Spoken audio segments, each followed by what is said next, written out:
I spoke to refugees who indicated to me their desires to return to their home.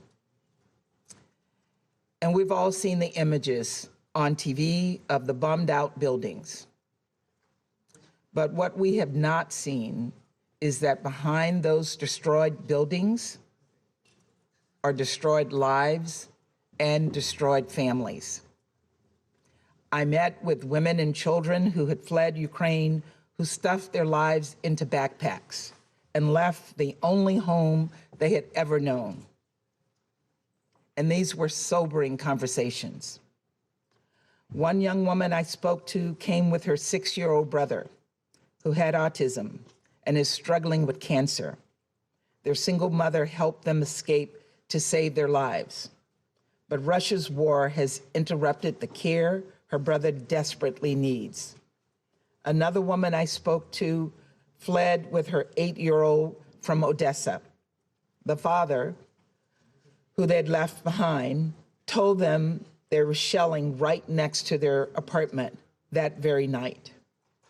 And they very well could have died had they not left.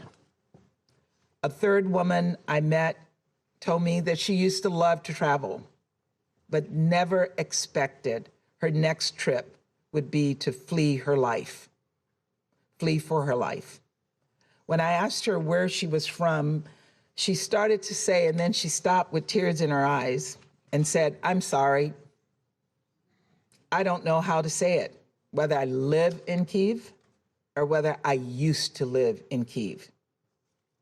She was realizing in the moment just how dramatically her life had changed because of this senseless war.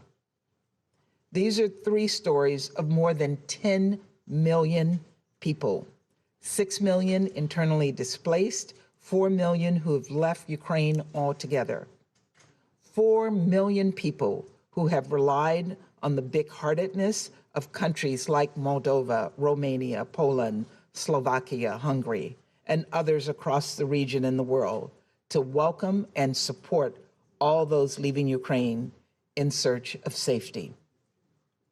Ukraine's neighbors are bearing the brunt of Europe's most significant refugee crisis since World War II. And I want these countries to know that they have a committed partner in the United States. And that is why the United States announced recently that we are prepared to provide more than $1 billion in new funding toward humanitarian assistance for those affected by Russia's war in Ukraine and its severe impact around the world. And it is why we are welcoming up to 100,000 Ukrainians and others fleeing Russia's aggression to the United States. We will continue to assist humanitarian efforts to help the people of Ukraine and all those fleeing Putin's violence. But as heart-wrenching as the stories are that I heard in Moldova and Romania, there are some stories we will never get to hear. Those of the people we saw in the images out of Bucha. We've all seen the gruesome photos, lifeless bodies lying in the streets, apparently summarily executed, their hands tied behind their backs. As we work to independently confirm the events depicted in these images, I would remind this council that based on the currently available information, the United States has assessed that members of Russia's forces have committed war crimes in Ukraine.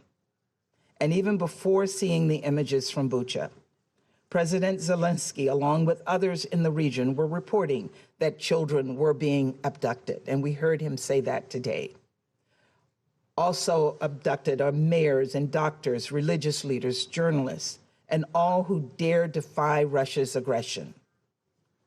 Some of them, according to credible reports, including by the Mariupol City Council, have been taken to so-called filtration camps, where Russian forces are reportedly making tens of thousands of Ukrainian citizens relocate to Russia. Reports indicate that Russian federal security agents are confiscating passports and IDs, taking away cell phones and separating families from one another. I do not need to spell out what these so-called filtration camps are reminiscent of. It's chilling, and we cannot look away.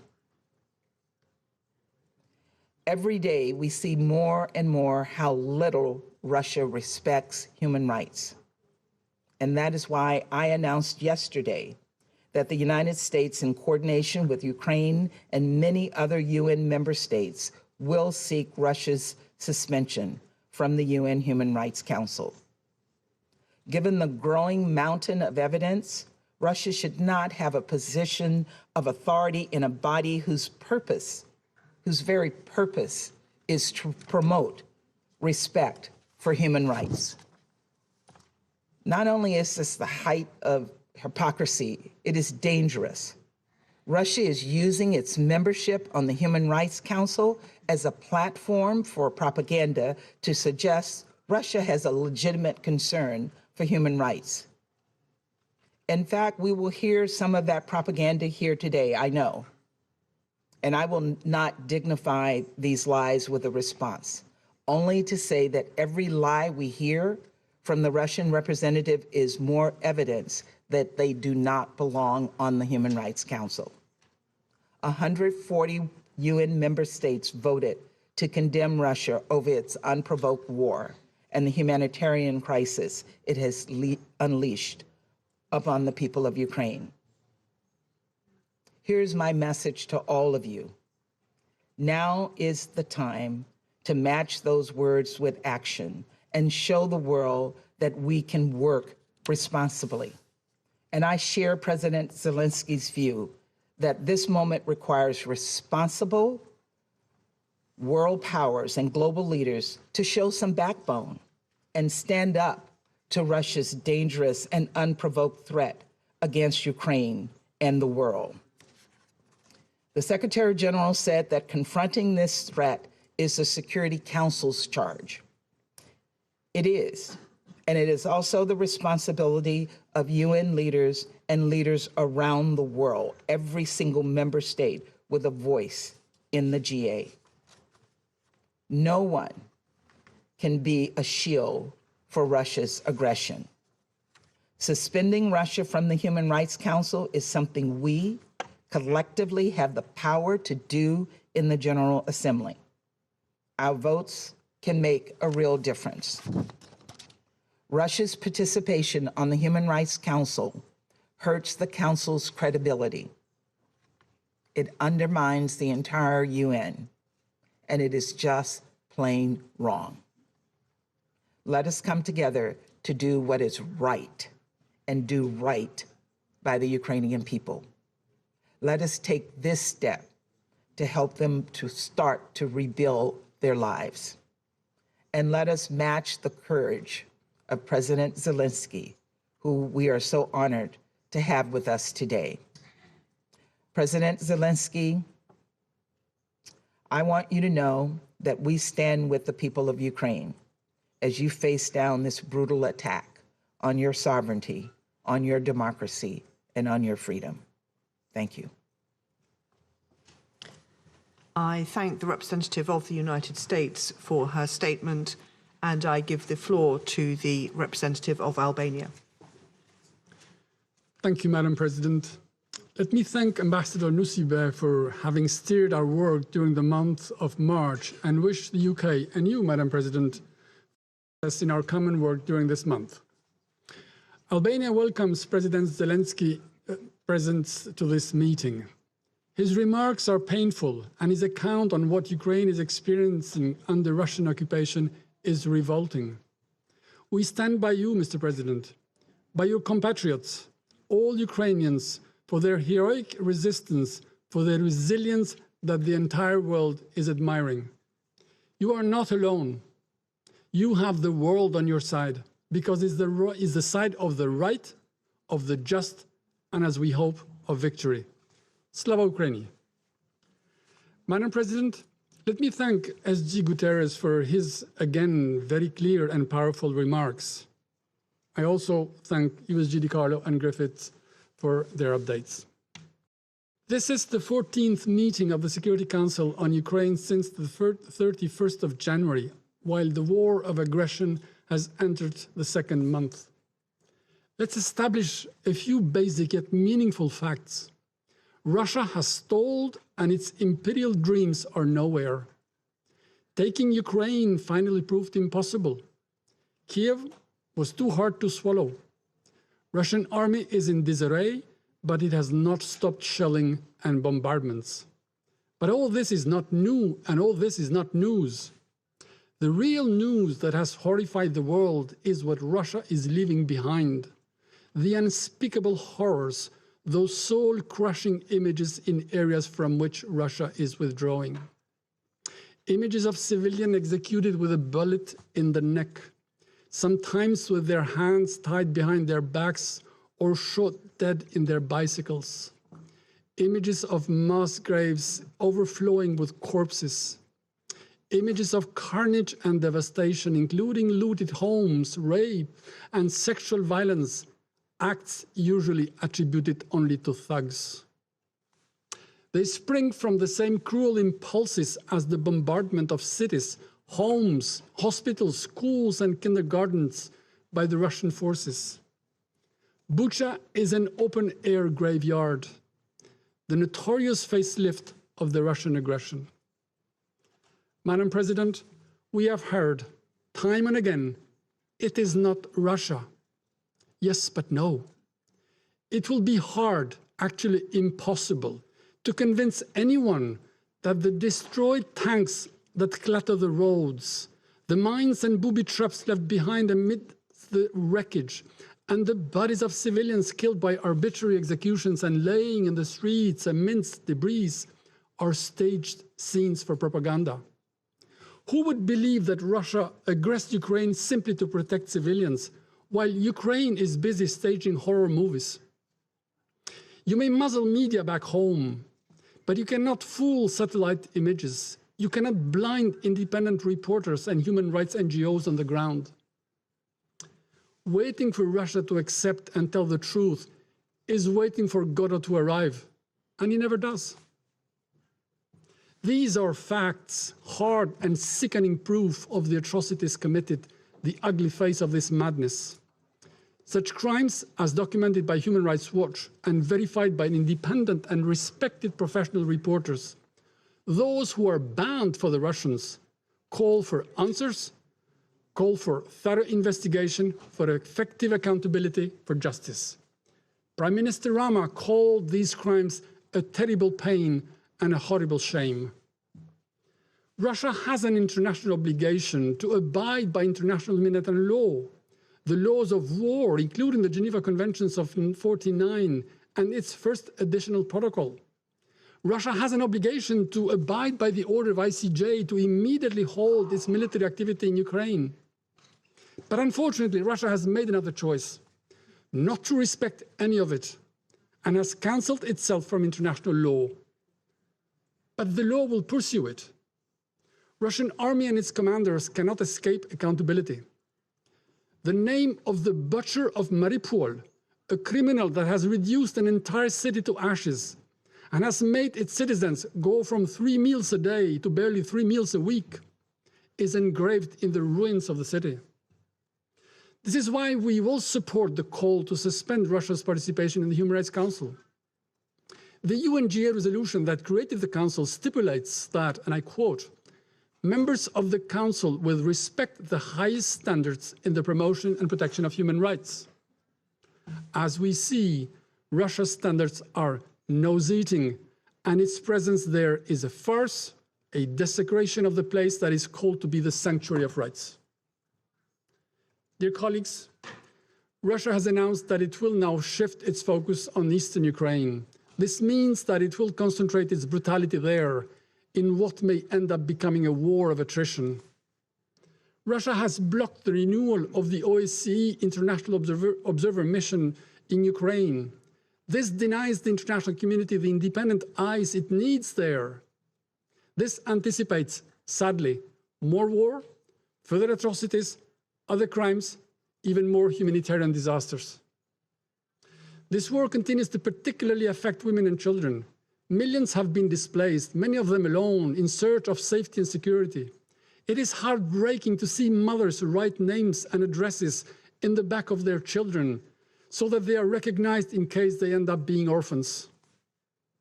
We welcome the efforts of OCHA and its partners to deliver assistance in support of the people in Ukraine and the millions of refugees in neighboring countries.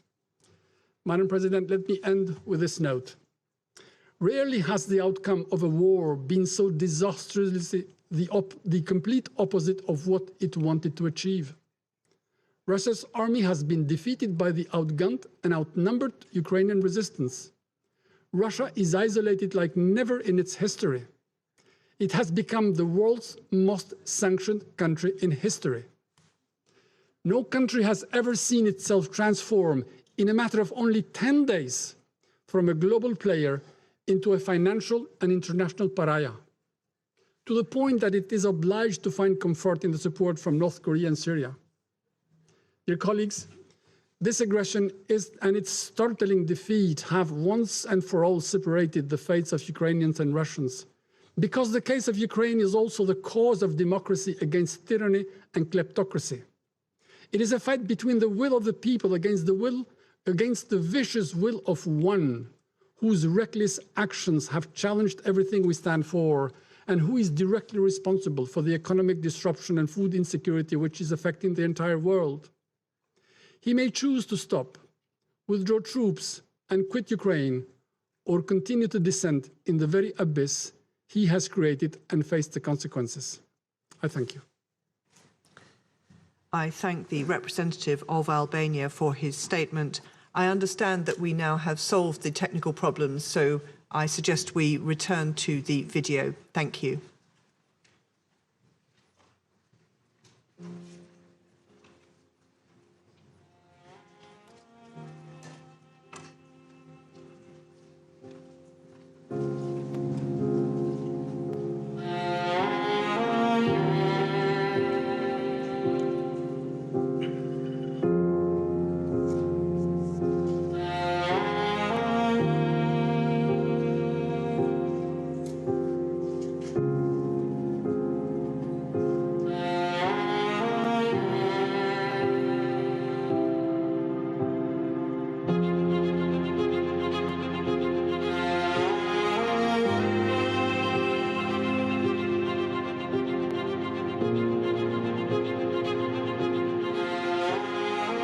We're going to dip out of that UN Security Council meeting, that video there by the Ukrainian representatives, a rather graphic one, so we'll leave it there. But just to if you are just joining us on France 24, just to catch you up with what we've been listening to for the last 45 minutes or so, that was a live session of the UN Security Council. Several diplomats speaking there. We heard, of course, from the Ukrainian president, Volodymyr Zelensky, speaking via video link. He gave a typically impassioned speech. We also heard from the US representative to the United Nations, Linda Thomas-Greenfield, and a growing call there from diplomats in the room to kick Russia out of the UN Human Rights Council. Well, we can cross now to the United Nations and speak to our correspondent, Jessica Lemazaria, who's covering all of this for us today.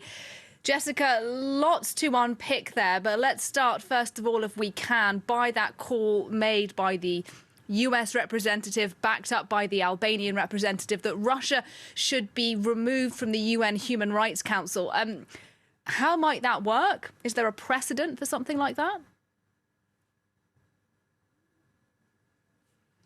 Actually, the United States called for that on Monday. Yes, there is a precedent, I believe, with Libya, and it would be a process in which there would have to be a draft resolution which would be put to the United Nations General Assembly here in New York, and then member states would vote, and then that could lead to the suspension of Russia from the UN's Human Rights Council, so the suspension of its voting rights in that council. So that text, this draft resolution, we could see it circulating in the coming days here at the United Nations. Now, the Security Council has just been shown a very graphic video that was presented by Zelensky, the Ukrainian president, in which I I'm not sure even how to describe the horrors in that video. It shows civilians killed during this war, including the bodies of children.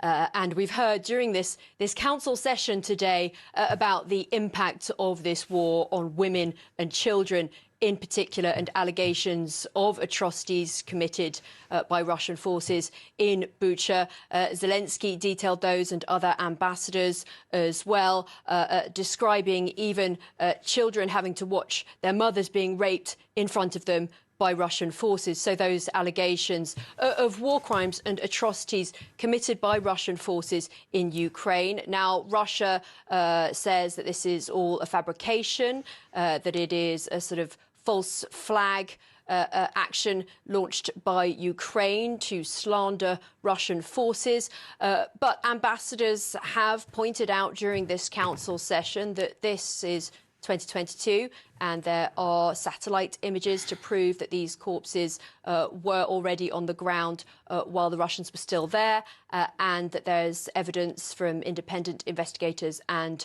from journalists who've been to the scene to suggest that atrocities have been committed in Ukraine by Russian forces.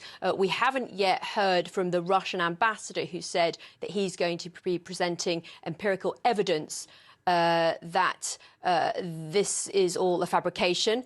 So we'll wait to see what he has to say. But certainly we've heard very strong words today from Zelensky. This is the first time he's addressed the UN since the war started.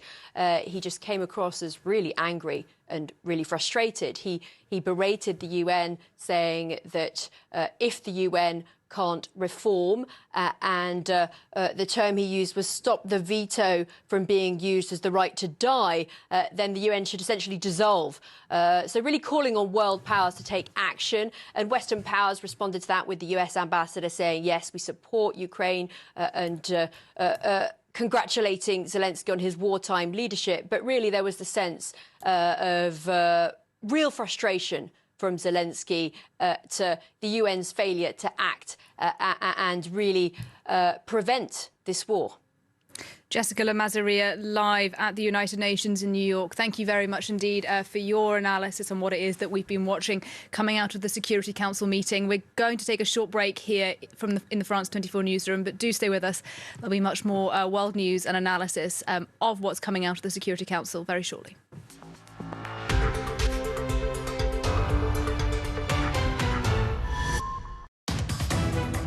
Breaking news on France 24 and France24.com.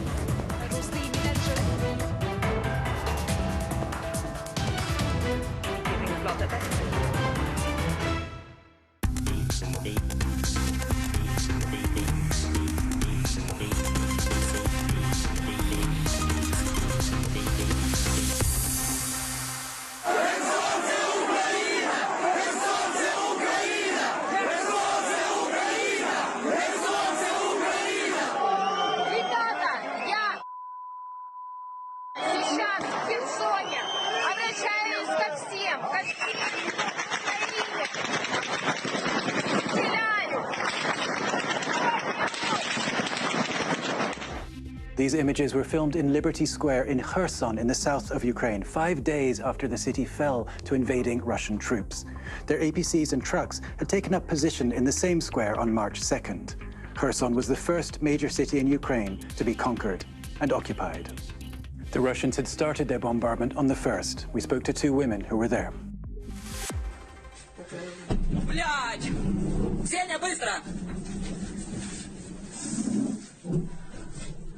Когда в первый день они пришли в город, когда они начали микрорайон Таврический обстреливать. 49 и 28. Прилет. Торле-2. Полетели стекла. The Russians imposed strict rules. Another woman we spoke to told us the city's residents live in fear. Here are the rules. During the day, you can go out in groups of 1 or 2. If not, they shoot. Curfew from 8 p.m. to 6 a.m. If you go out, they shoot. Пока еще основная проблема в городе остается, это то, что Продукты практически на исходе в магазинах, медикаменты практически на исходе. То есть завозов нету, потому что город оккупирован.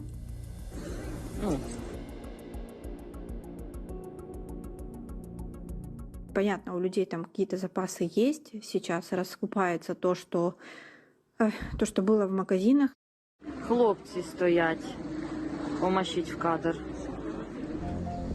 Выключили связь. Люди не могут с собой, между собой общаться, не могут позвонить родным там, в другой город, к примеру, в село в какое-то. Они выключили украинское телевидение, просто нагло включили свои российские телеканалы. Когда тоже заглушили связь, приезжали якобы их фуры с гуманитарной помощью, с Крыма, по-моему. Телевидение их приехало. И у нас на главной площади они снимали репортаж. Даже человек пытался спросить там, по поводу гуманитарной помощи что-то. Ну, то есть это было видно, что это просто какая-то постановка. Ребята, кому-то надо, блядь, пожрать от оккупантов. Надо не делать, надо нас спасать. Они, может, думали, что люди будут более падкие и выйдут много, и начнут сразу в ноги кланяться и просить эту еду, но, слава богу, такого не произошло, и ничего у них не получилось, и, мне кажется, даже особого сюжета там никакого у них не получилось. Here's how the same scene looked on Russia's state-owned Vesti TV. No sign of heavily armed soldiers, just aid workers in blue uniforms. No one jeering, no one challenging the occupiers. И вот митинги, уже третий день в Херсоне проходят митинги. Всеми своими фибрами мы показываем, что нам не нужен русский мир, нас не надо спасать, нам ничего от них не нужно. That's it for this week. As always, you can find more reports from our observers on our website. I'll see you next time.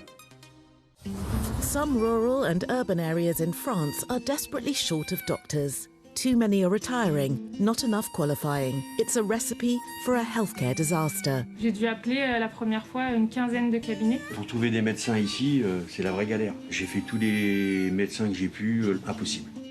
Doctors are coping as best they can. Some are coming out of retirement, others resort to video consultations and multidisciplinary offices.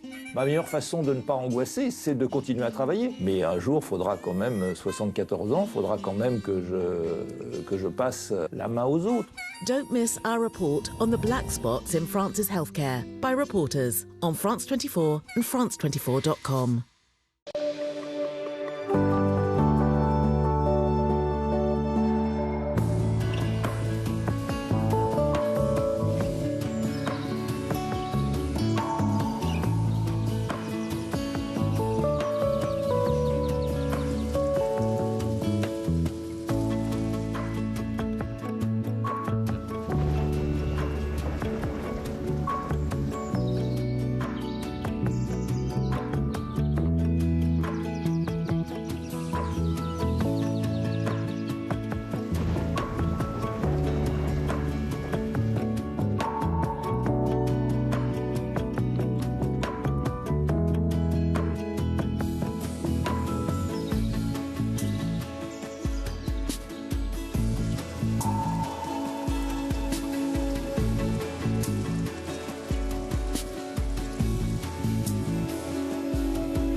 Some of the world's most influential people talk to France 24.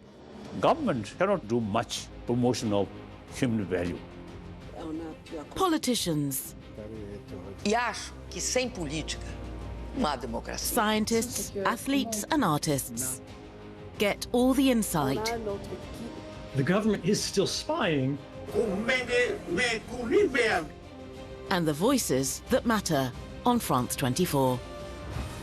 Liberté, égalité, actualité.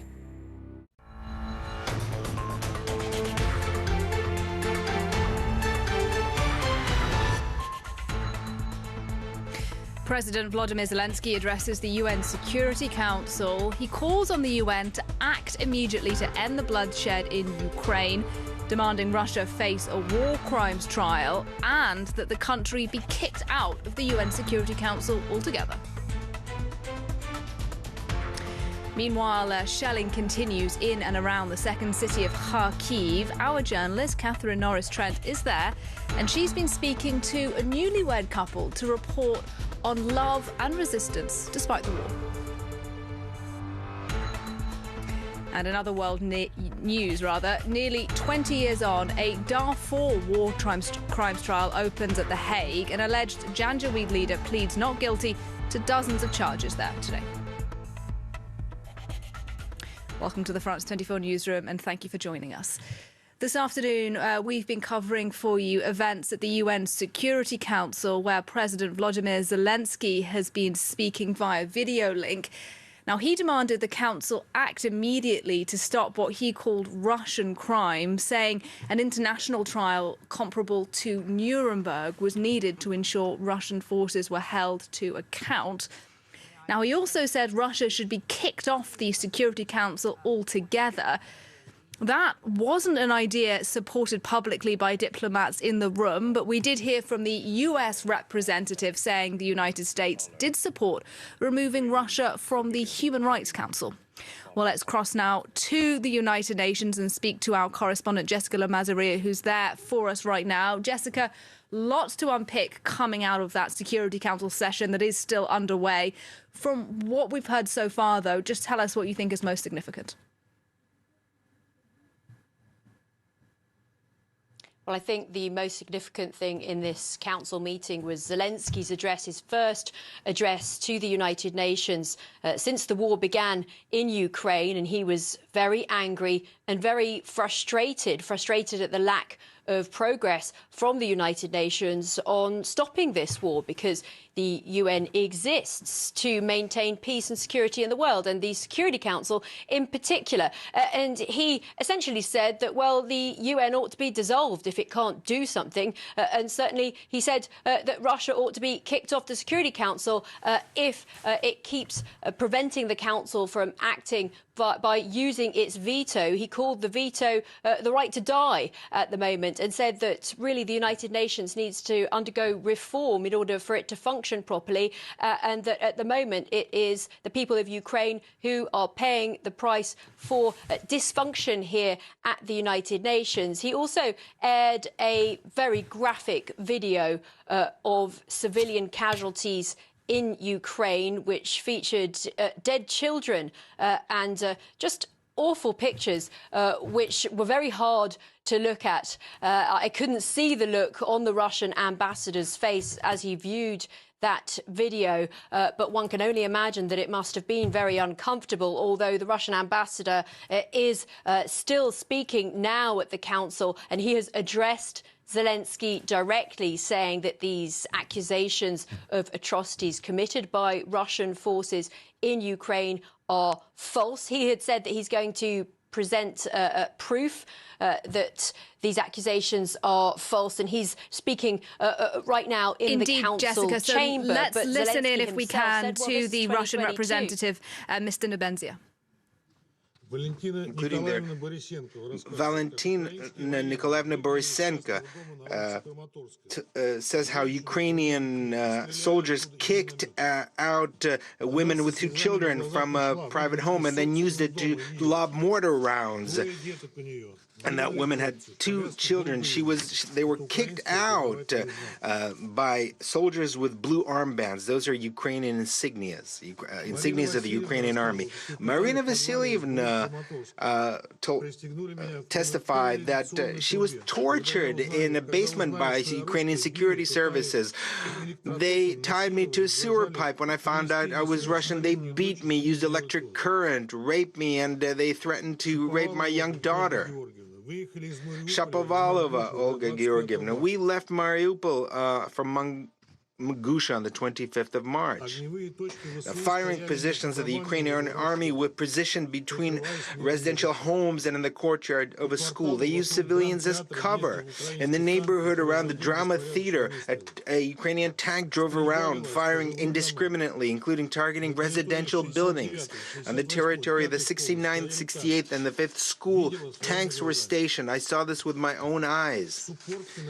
Madam Suportkina Olga Sergeyevna, this is her testimony. In school number 15 of Mariupol, starting from 25th of February, the Ukrainian armed forces took up positions and left on the 7th of March. They directed fire from there. Our building was badly damaged from the shelling. On the 8th and 9th of March, there was intense shelling, intentionally targeting residential homes. Ukrainian soldiers were asked why they're doing it. They replied that until they destroy the entire Russian spirit in whole, they will remain there. They started looting immediately. They plundered all the shops. And it was the forces of the Donetsk People's Republic that helped evacuate us and drove us to Mangusha. There are many other heartrending stories. There are Russians and Ukrainians tortured to death with swastikas burned into their chests. There are looters and criminals who you distributed weapons to. There are civilians and foreigners who are held hostages, and in spite of all factual evidence and common sense, you're trying to lay the blame for their death on the Russian military. This is absolutely unacceptable. The fact that even consider that Russian military would be capable of this. And now we're seeing blatant criminally staged events with the Ukrainian civilians who are killed by their own radicals in the best traditions of Goebbels to accuse the Russian army. Those killed in the areas from which the Russian forces withdrew after encouraging peace negotiations in Istanbul. So now it turns out that we shouldn't have withdrawn. I'm talking about Bucha first and foremost. I understand that you were shown, you saw corpses and heard testimonials, but you only saw what they showed you. You couldn't ignore the flagrant inconsistencies in the version of events which are being promoted by Ukrainian and Western media. The fact that the corpses were not there right after the withdrawal of the Russian forces, which is confirmed by several videos, and the fact that there are recordings where Ukrainian radicals urged shooting at those with white armbands, in other words, against civilians. If you saw the video very carefully that was shown today, you'll see that those people who are on the ground have white armbands. These are civilians. And the fact that the corpses on the video in no way resemble those that could have been lying on the street for 3 or 4 days. And based on the sensational and completely scientifically absurd information of the New York Times, they were there since the 20th of March. So the only ones who could fall for this fake are absolute dilettantes or our Western partners who don't want to hear anything and have been calling black, white, and vice versa for a long time now. Unfortunately, these countries don't give a hoot about Ukraine itself. It's simply a pawn in the geopolitical game against Russia, which they will sacrifice easily. But in the meantime, they will try to prolong the conflict by delivering as much weapons as possible and ammunition. But the most important thing is that how have we sunk to such depths of cruelty that nationalists are displaying, for example, those from the Azov battalion? And you, I'm addressing the Ukrainian president, in your interview with the American media, you coyly, bashfully state that they are what they are. I really hope that you will reflect on this and hope that you will find a solution to the situation, because it depends only on you. Because we came to you, to Ukraine, not to conquer lands. We came to bring the long-awaited peace to the blood-soaked land of Donbass. Not a truce, but a true, lasting peace. And for this, we need to root out the cruelty, which I mentioned. We need to cut out the malignant Nazi tumor that is consuming Ukraine and would in time begin to consume Russia. And we will achieve that goal. I hope sooner rather than later, because there is no other outcome. We are not shooting against civilian targets in order to save as many civilians as possible. This is precisely why we're not advancing as fast as many expected. We're not acting like Americans and their allies in Iraq and Syria. We're razing entire cities to the ground. They had no pity for them, but we felt great pity because these are people who are close to us. But radicals have nothing to lose. They couldn't care less about civilians. They're ready to take to the grave with them the entire population of the Ukraine, as was clearly demonstrated by the provocation in Bucha. Don't allow the West to achieve its goals, Vladimir Alexandrovich. Make the right decisions that are needed for your country, because the West is ready to fight in the Ukraine until the last Ukrainian. Make that decision now, because the real situation on the front. Later, it might be too late soon. Thank you very much for your attention. I thank the representative of the Russian Federation for his statement, and I now give the floor to the representative of Ireland. Thank you very much, Madam President. And I'd also like to thank the Secretary-General and our other... All right, let's dip out of that live UN Security Council session. You were just hearing there from the Russian representative, Vasily Nebenzia. No surprise then that he was denying those reports that Russian forces have been involved in crimes in Ukraine. And listening to that was our correspondent at the UN, Jessica Le Mazaria, and she's still on the line now. Jessica, as I said, no surprise, really, the kind of language that was being used there by the Russian representative.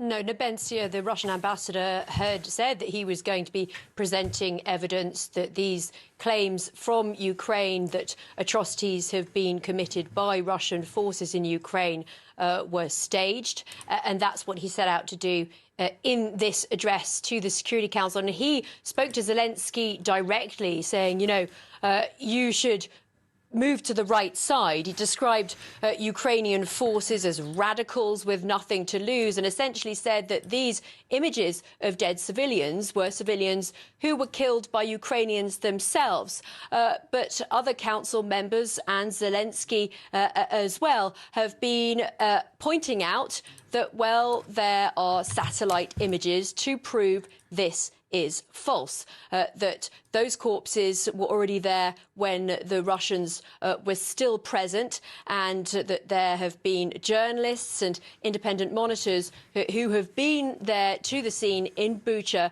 and seen these alleged atrocities committed by Russian forces. The video that Zelensky showed was very graphic indeed, even showing the corpses of women and children, these mass graves.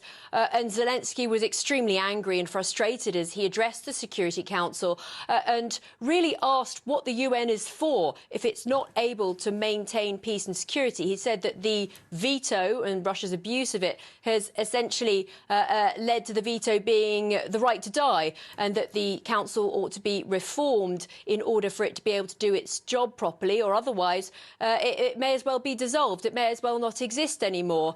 And he pleaded with the world not to turn its back on Ukraine and to do something to stop this war. Jessica Le Mazaria, live at the United Nations in New York. For now, thank you very much indeed. Well, let's stay with what's happening in Ukraine and the diplomatic response, because that UN meeting is not the only one that's taking place today. The NATO leader, Jens Stoltenberg, has been speaking to journalists today as well. Now, he said that Russia is planning to take the entire Donbas region and create a corridor to Crimea. He went on to say that those responsible for what happened in the town of Bucha outside of Kyiv must be held responsible. Take a listen. We have all seen the horrific images of murdered civilians in Bucha and other places controlled by the Russian military until a few days ago. Targeting and murdering civilians is a war crime. All the facts must be established, and all those responsible for these atrocities must be brought to justice. Jens Stoltenberg speaking there. Well, meanwhile, the EU has announced it is planning new sanctions against Russia, including a ban on coal imports worth up to €4 billion annually.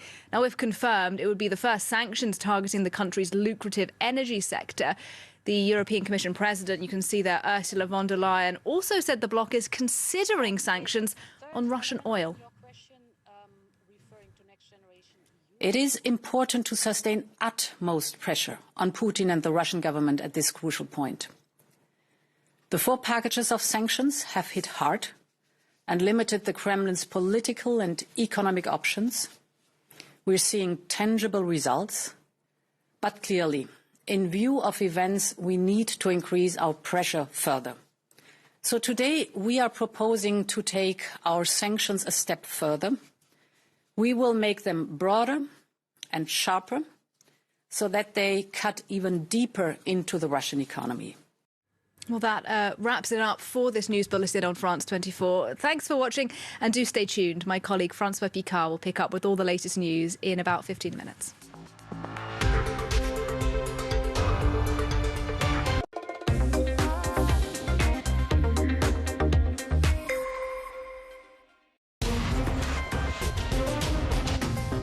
Hello and welcome to Middle East Matters. I'm Julia Kim. Coming up on the show this week. Will the truce in Yemen lead to the end of what's been described as the world's worst humanitarian crisis? We'll have more with our guest just coming up shortly. Also in today's programme, we'll tell you why thousands of Lebanese migrants see Iraq as a land of opportunity. And shattering stereotypes, Egyptian comedy sees women take to the stage for the country's first all-female stand-up show. Now, the first day of Ramadan brought the unthinkable to Yemen, the start of a 2-month truce. But a few days in, warring sides have already traded accusations of ceasefire violations. Nonetheless, this fragile truce offers the best hope in years for ending what the UN has called the world's worst humanitarian crisis. Now in its 8th year, the war in Yemen has killed nearly 400,000 people, with millions on the brink of famine. The Red Sea port of Hodeidah, controlled by the Houthis, has been a key battleground in Yemen's civil war. A limited number of shipments of oil and other supplies are once again arriving here after Houthi rebels and a Saudi-led coalition agreed to halt all military offensives for 2 months. A respite for Yemenis at the start of Ramadan. What we've been suffering from the most is the Saudi blockade, which besieges us and prevents us from accessing oil, food and many other things. However, hopes that the ceasefire will hold have dampened as both sides accuse the other of violations.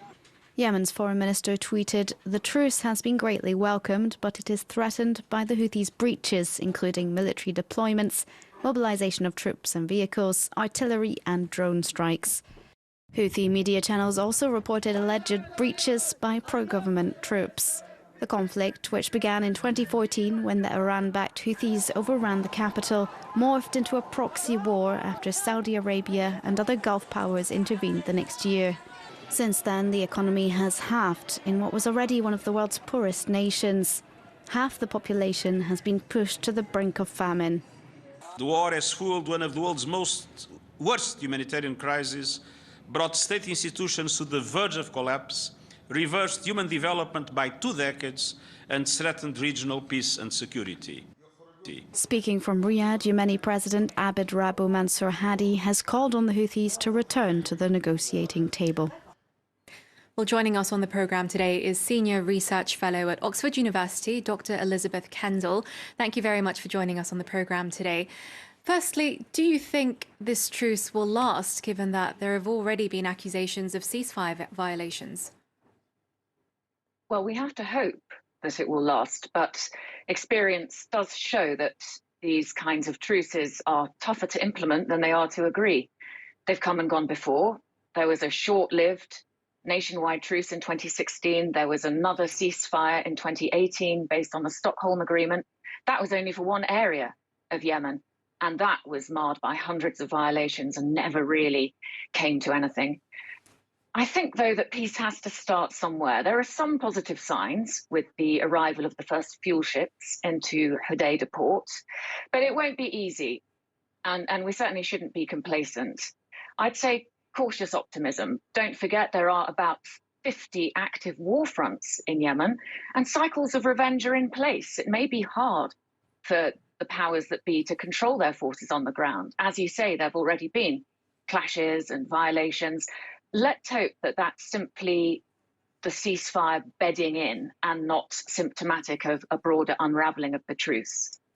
So cautious optimism. And you also mentioned there these fuel ships that have arrived in the port city of Hodeidah. Just how significant is that development? This is significant because it's a development that the UN Special Envoy, the international community, and most of all the Yemenis on the ground have been pressing for months, indeed years. So it does make a huge difference to life on the ground. The fuel ships, they're not just for petrol, for people's cars. They power water pumps, they power electricity generators, and they're essential for the aid and the food to be distributed around Yemen. So that's a really good sign. Now, you mentioned it is the holy month of Ramadan, but why do you think this truce was called now? I mean, is it just Ramadan or are there other factors at play? In terms of the players in the war itself, both of them are really aligned right now in wanting to ease off on the armed conflict, because on the coalition side, there's been a big increase in Houthi missiles outside Yemen's borders into Saudi Arabia and also latterly into the United Arab Emirates. So they're very much wanting a ceasefire. And on the Houthi side, they've been trying to take Ma'rib for over a year and they haven't succeeded. They've been pushed back in another southern governorate called Shabwa. And it's increasingly hard for them to survive with the blockade. Of course, the Houthis do still hold territory in which around 2/3 of the population lives. So they're in a reasonably good position to enter into some kind of political process which the truce might usher in. And I think it's worth mentioning, as in your introduction, that the war is entering its 8th year. There's a fatigue about it. There's a realization now that there are no winners and that there is no military solution. And just finally, what would stability in Yemen mean for the region as a whole, especially in the context of the ongoing war in Ukraine? Well, there will be positive knock-on effects for the whole region.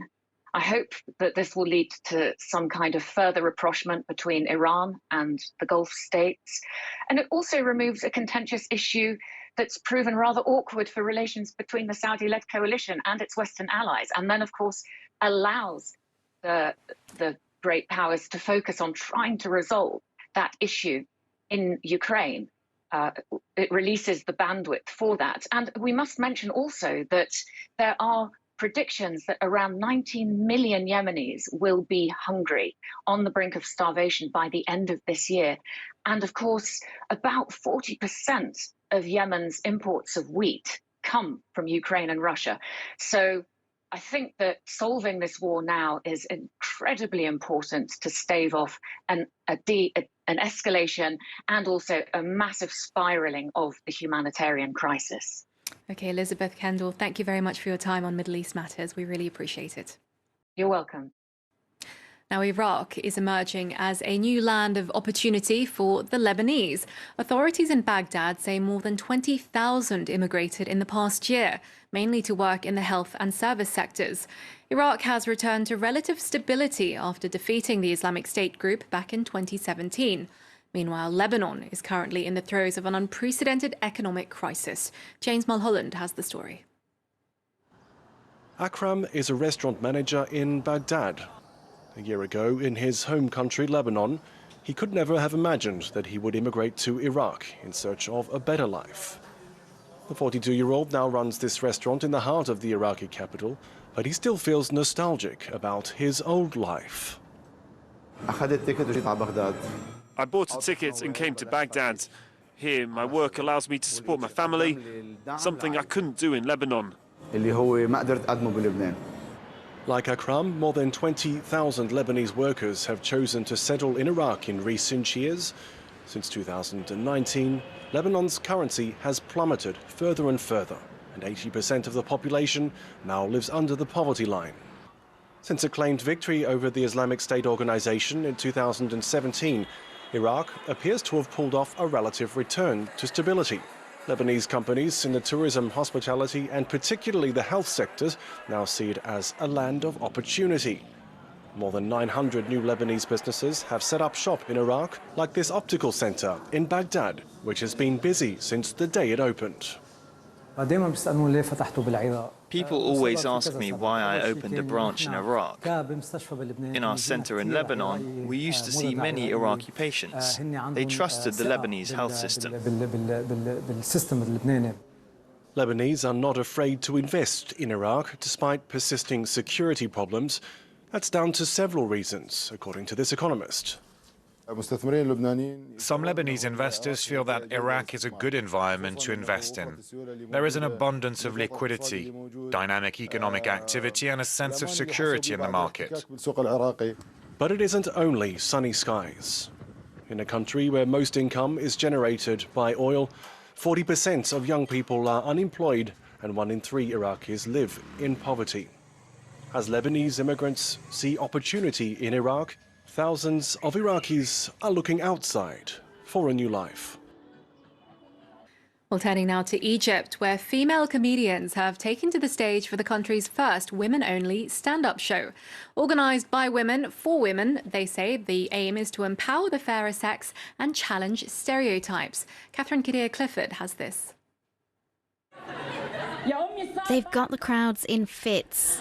The work may be fun, but these women's goal is serious: to give Egyptian women a voice in comedy and to stand up to deep-rooted prejudice against female humour within Egyptian society. A woman is not expected to be funny, and when she does comedy, she's always put in a certain frame where if you just hinted at something sensitive and said your opinion and actually made people laugh, people would say this is not appropriate. But if a man said the same thing, it will be okay. Comedians Noha Kato, Reem Nabil, Bernadette and Sarah Abdulrahman make up Egypt's first all-female stand-up comedy show, Comedy Set. They hope to establish a platform fully funded by women that supports the careers of comedians of both sexes. We're comedians. It has nothing to do with whether we're men or women. Everyone has their own character, their own life and problems that they talk about. Things that get their attention. Anyone who writes comedy actually does so from their point of view, as a human being. The four hope their platform will empower more female performers, as well as women who have learned to stifle their sense of humour in their daily lives. Some 9 in 10 Egyptian women have experienced sexual harassment or assault, according to the UN. Making more space for women's voices where they haven't been welcome, the project's a step in the right direction to move away from objectification and the sexual violence this can lead to. Well, that's it for this edition of Middle East Matters. There's more world news coming up here on France 24. Thanks for watching.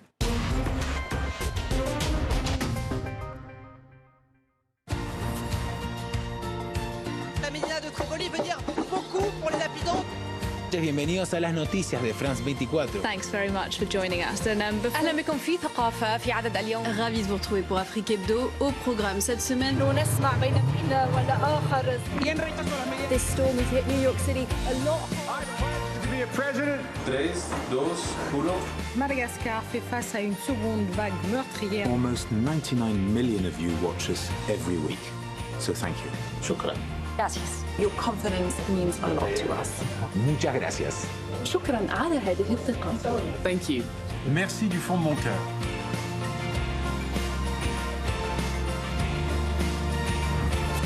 Liberté, égalité, actualité.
Hello and welcome. You're watching France 24. Coming up, Volodymyr Zelensky blasts Moscow's veto power at the United Nations. In a speech before the Security Council, Ukraine's president calls for the UN to exclude Russia and prosecute war crimes. Ukraine braces for a fresh offensive on its eastern front as NATO warns of an impending Russian assault on the whole of the Donbass region.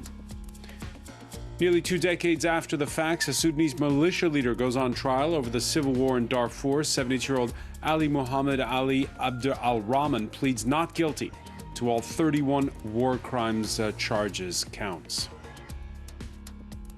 Coming up in the next hour, the France 24 debate, can Russia ignore the outrage? We'll be reacting to Volodymyr Zelensky's plea to the United Nations and put Russian denials to the test of the hard facts that are emerging from Bucha and elsewhere in the country. What does the next phase of the war look like? Tell us what you think on Facebook and Twitter. Hashtag F24Debate.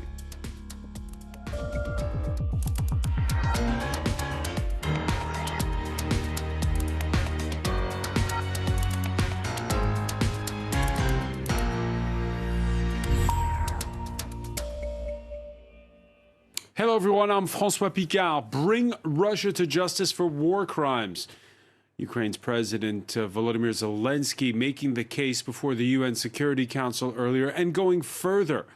He told the world body that he wants to see Moscow expelled over what Zelensky branded the worst atrocities Europe's seen since World War II.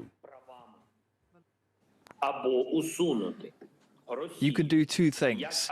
Either remove Russia as an aggressor and a source of war, so it cannot block decisions about its own aggression, its own war, or if there's no alternative, then the other option is for the Security Council to dissolve itself altogether. The Security Council to dissolve itself altogether. Let's cross to New York and correspondent Jessica Le Maiselier. Yeah, in his speech, he made these repeated calls, Volodymyr Zelensky, for reform at the UN so that veto power doesn't block doesn't always block help for countries like his. That's right, Francois. He described the veto as the right to die for Ukrainian people at the moment and said that unless the council is reformed, it ought to be dissolved because right now it is not fulfilling what it was set up to do and maintaining peace and security in the world because Russia keeps using and abusing its veto to block any action in the council. Zelensky appeared really angry and frustrated at a lack of action. And then, as we heard from other ambassadors in the council, they also reflected to an extent this frustration. I was just listening to the Kenyan ambassador who looked back to the genocide in Rwanda, saying, you know, at the time, some council members even denied that that was what was happening in Rwanda. And so there are real questions being asked about how the UN is failing to do its job at the moment. And certainly Zelensky appeared to be extremely frustrated. We heard competing rhetoric from Zelensky and Western powers competing with the Russian version of events as to what happened in Bucha. Zelensky aired a very graphic video of civilians killed in Ukraine, which even showed the corpses of children. It was just absolutely horrifying. And he really called for the world to stand up and do something to protect civilians. And then the Russian ambassador, in turn, presented what he said was evidence that this video and that these reports of Russian atrocities committed in Ukraine were untrue and that this was a false flag action by Ukraine, and that actually it was Ukrainian forces that were killing people in Ukraine. Now, Zelensky said, look, it's 2022, we have satellite images, we have independent reporters, journalists on the ground, you can't refute the truth. And certainly the British ambassador, Britain's presiding over the Security Council this month, has been at pains to say that Russia is not only waging a physical war in Ukraine, but also a war of lies. War of lies, and we saw those exchanges between, on the one hand, particular, as you said, the British and the U.S. Ambassadors to the UN and the Russian ambassador on the other side. Countries that are not in the West, they're staying out of it?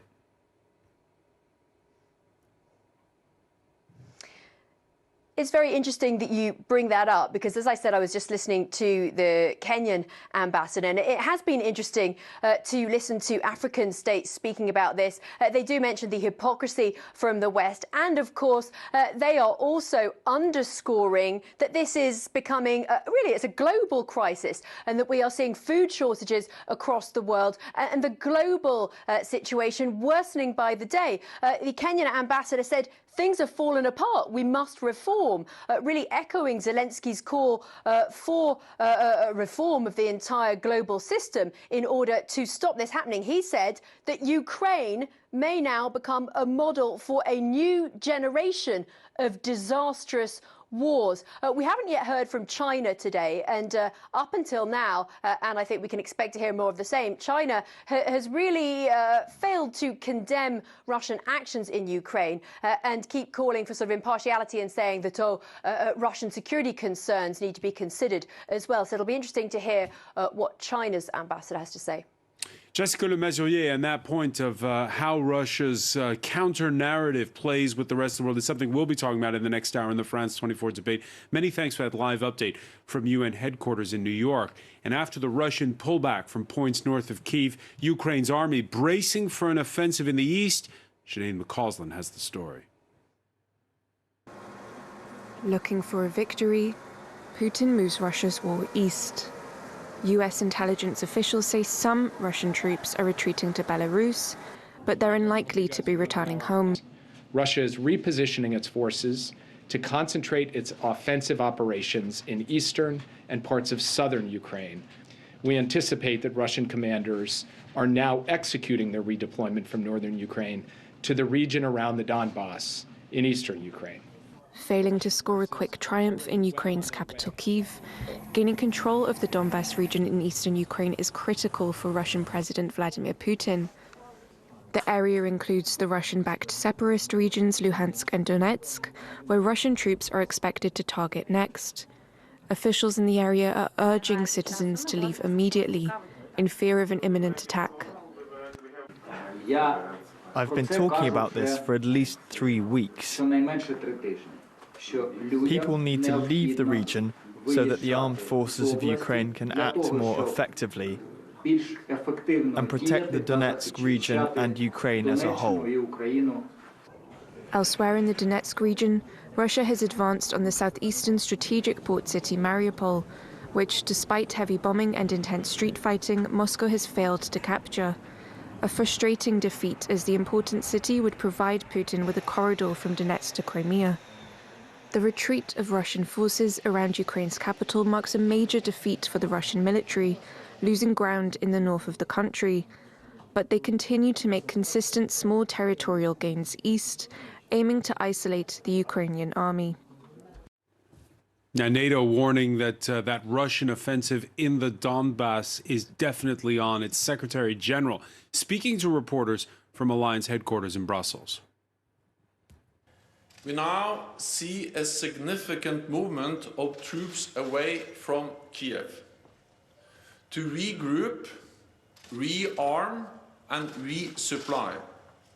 In the coming weeks, we expect a further Russian push in the eastern and southern Ukraine to try to take the entire Donbass and to create a land bridge to occupied Crimea. Well, for more, let's cross to Brussels and correspondent Dave Keating.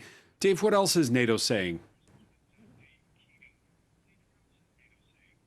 Well, it was interesting in this press conference that he was really broadening out this conflict, and that's reflected in who will be attending this meeting. It's been the case in the past month that the European Union is attending NATO meetings almost as if it was a NATO member, but also EU members Sweden and Finland, which are not in NATO yet, have also been participating. But tomorrow's summit of NATO foreign ministers will be even broader. The foreign ministers from Australia, New Zealand, Japan, Korea will be in attendance, as well as the foreign ministers of Ukraine and Georgia. And in that Eastern Pacific participation of the summit, Stoltenberg was quite explicit in his press conference about why they've been invited to attend, and that is because they're increasingly worried about the threat posed by China. He brought up China during this press conference, not once, but twice, which is interesting because this has been a big debate in NATO about whether it is NATO's place to be criticizing China because it is not condemning Russia's invasion, or to be getting involved in China. French President Emmanuel Macron had comments about this after that NATO summit 2 weeks ago, saying it really isn't NATO's place to be getting involved with China. So this expansion of the whole remit here is interesting. And Stoltenberg, in his comments, said that this is now turning into kind of a global conflict, and the makeup reflects that. The makeup reflects that. So sort of a coalescing, if you will, on the military front. On the sanctions front, over at EU headquarters, they look like they're edging closer to agreement on a new round of sanctions. Let's take a listen to the European Commission president. First, we will impose an import ban on coal from Russia worth 4 billion euros per year. This will cut another important revenue source for Russia. Third, a ban on Russian vessels and Russian-operated vessels from accessing EU ports. Certain exemptions will cover essentials such as agriculture and food products, humanitarian aid, as well as energy. So, Dave, what more can the EU do at this point? Well, it was notable that she did say that the sanctions package will include coal, but not oil. And that is what many have been calling for, including French President Emmanuel Macron said on Monday that he believes that oil should be included in this fifth package of sanctions. Now, she did say that oil is on the table and that they are discussing whether to include a ban on oil as part of this fifth package. But we know that that is encountering fierce resistance from Austria and Germany, both of which are very, very dependent on Russian energy imports. When it comes to coal, I think it's about 4 billion per year that this is worth. It's not a huge amount. Generally, coal in the EU is consumed domestically. It's mostly a domestic fuel. The countries that use it tend to get it domestically. That is certainly true for Germany. So not a whole lot of coal is actually imported to the EU from Russia. So that won't make a huge difference. It's oil. That's the big question. Now, I'm hearing the fact that these sanctions are now on paper as a codified proposal means that everyone's agreed with them. That's how the EU works here. The Commission wouldn't be putting this forward if this hadn't already been agreed. So we can assume that everything listed today by President von der Leyen will be approved either tomorrow or Thursday. But the fact that she did mention oil unprompted suggests that there may be movement by Austria and Germany. So it's possible that before the end of the week, we could get oil added into this package, maybe even after this fifth package is adopted, again, either tomorrow or Thursday, maybe at the latest on Friday. But it is a signal that she did mention it today. All right, Dave Keating, many thanks for that live update from Brussels. It was a Sudanese militia known as Devils on Horseback. Nearly 2 decades after the fact, their 72-year-old former leader in the dock at the International Criminal Court in The Hague, Ali Muhammad Ali Abdul al-Rahman, also known as Ali Kushay, pleading not guilty to all 31 counts related to war crimes and crimes against humanity in Darfur, day one of the very first Darfur genocide trial. And there's been very bleak moments when it seemed that there was no hope for justice at all for the people of Darfur. Obfuscation, non-cooperation, hostility, invective was the order of the day. And I think it took 17 years, but finally to have the first trial start before independent judges of the ICC is a singular moment, and it actually matters. It matters to Darfuris because they do crave, they do yearn for accountability and justice. So a historic day. Let's cross to The Hague and correspondent Molly Quell. Molly, how did the defendant seem? Kind of bored, actually. He has typically sat sort of unresponsive when he was here, also for his earlier confirmation of charges hearing, sort of staring off into space, listening to the translation of what's going on in the courtroom around him. And the first day, as we heard there, the prosecutor making the case, how strong a case?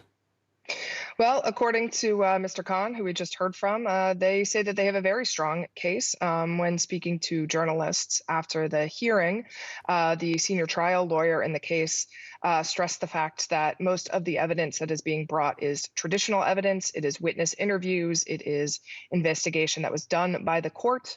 So they feel that they have a very good case to connect the defendant to the crimes that he has been charged with.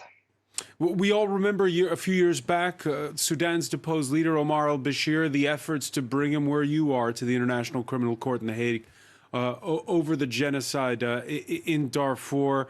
That never materialized. This very first case now happening. What are the reactions to the fact that it's taken so long? I mean, victims groups seem happy that there is something moving forward, but seem quite frustrated that they have not gotten more senior officials. The court has several outstanding warrants for, as you said, the country's previous president, as well as their defense and justice ministers. Those people are all in custody in Sudan, and the court would very much like for Sudan to hand them over for prosecution. But, for a myriad of political reasons, that has yet to occur. And you can't help but notice the irony of the fact that this is happening as Ukraine's president is accusing Russia of war crimes. Russia, which is not a member of the International Criminal Court, so there's little chance of seeing Vladimir Putin in the dock. What do people think in terms of just how this case matters to the whole notion of international justice? I think Mr. Khan summed it up pretty well, which is to say that there is this saying that justice delayed is justice denied. But in this case, there will be some justice for some of the victims in Darfur. It has taken nearly 20 years, but eventually justice has come for this defendant, and the court is hopeful that it will come for defendants in the future. And I think that they see the Ukraine conflict in the same way, that it will not be a speedy trial should anyone end up here related to the Ukrainian conflict. But I think that international justice advocates are hopeful that eventually defendants will see their due. Molly Quell reporting from The Hague. Many thanks for that live update. And for more, well, we can now cross to the Sudanese capital, Khartoum. Khaloud Khair is a managing partner at Insight Strategy Partners. Thank you for being with us here on France 24.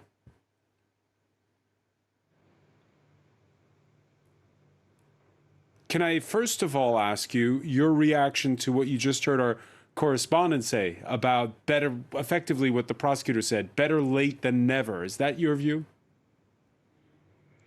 I think it depends largely who you are and how you see this. I mean, I think for victims groups, better late than never is indeed sort of the theme of the day. But it's also that for some of them, they haven't been able to move on.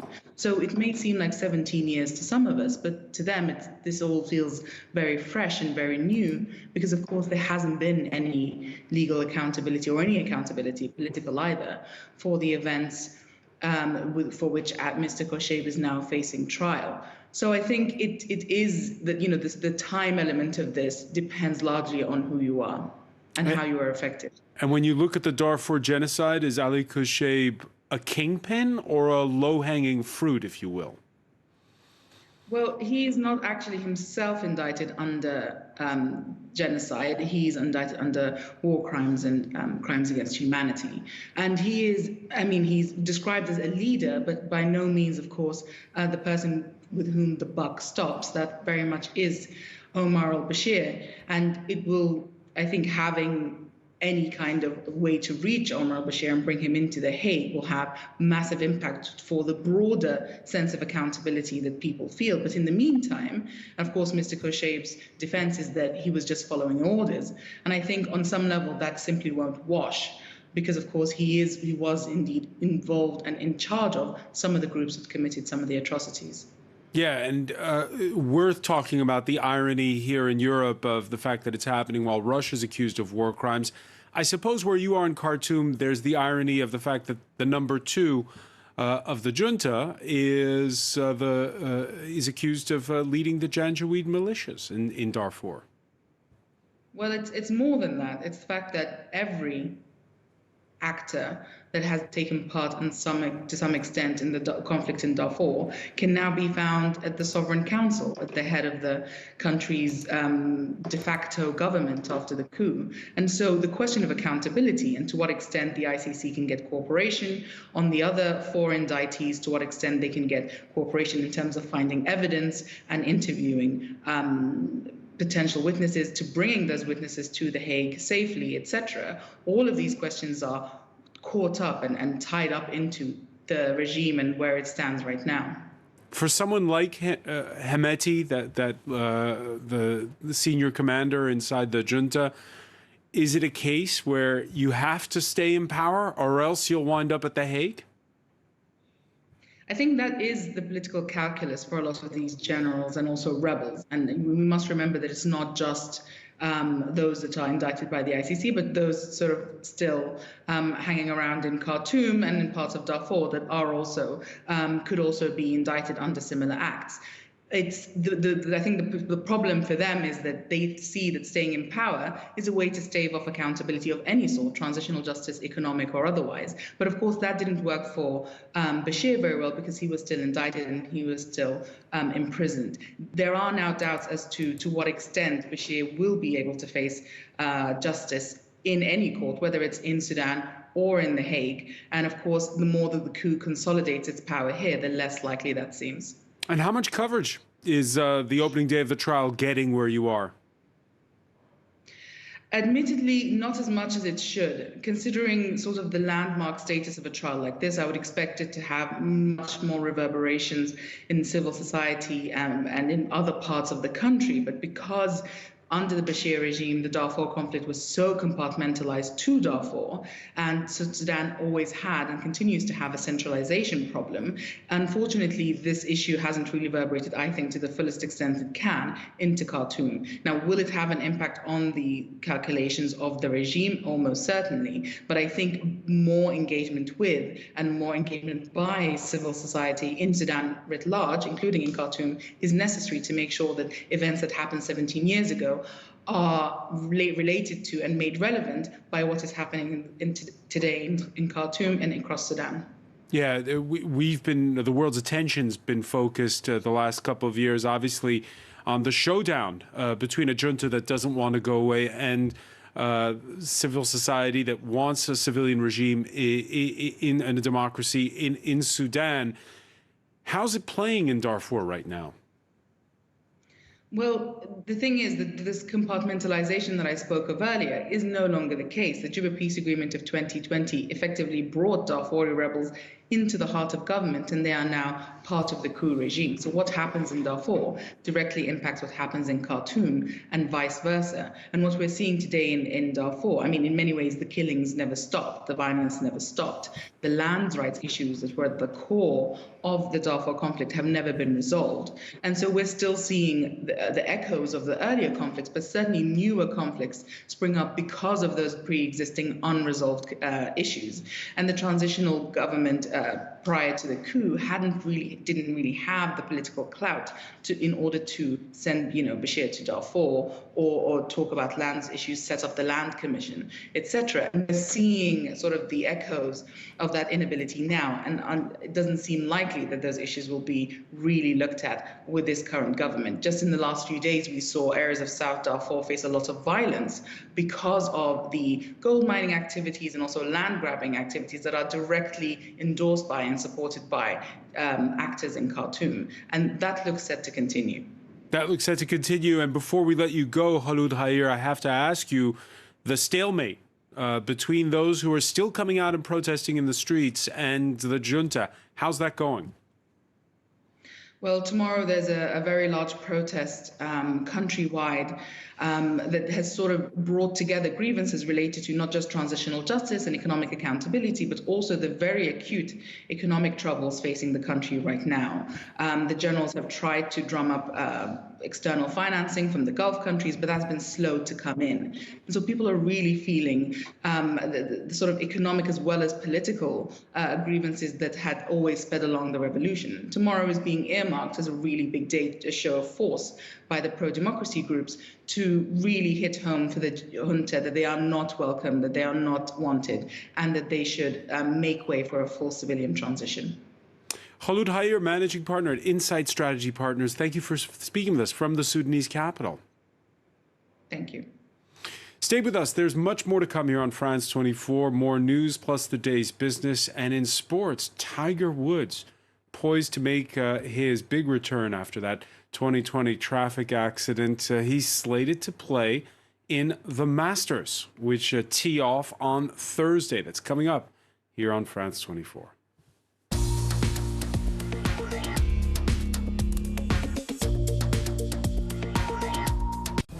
Sri Lanka's civil war that ended in 2009 still marks the daily lives of the Tamil minority. They were the big losers in the conflict, and after all this time, many are still searching for those who disappeared. A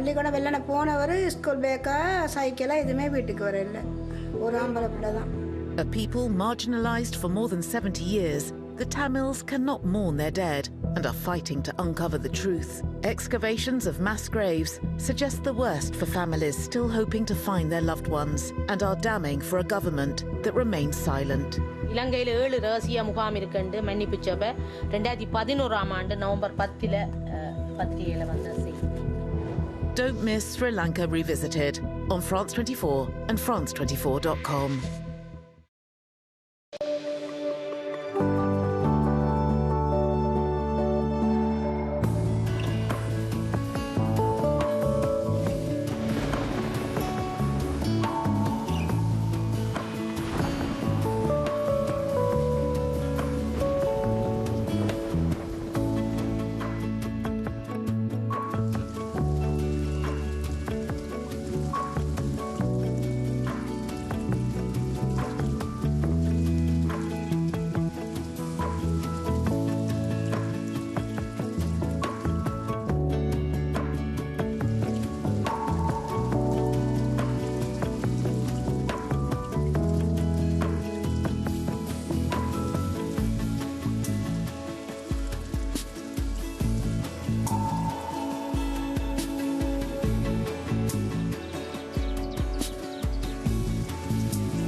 Some rural and urban areas in France are desperately short of doctors. Too many are retiring, not enough qualifying. It's a recipe for a healthcare disaster. J'ai dû appeler la première fois une quinzaine de cabinets. Pour trouver des médecins ici, c'est la vraie galère. J'ai fait tous les médecins que j'ai pu, impossible.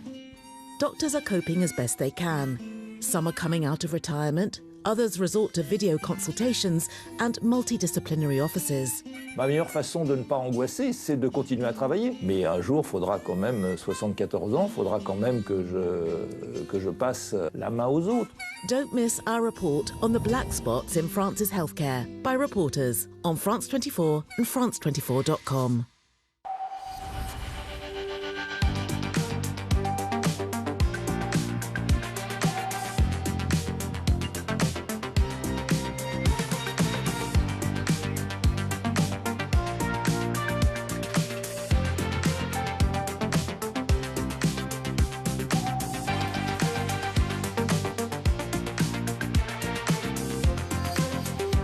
France 24, your economy explained.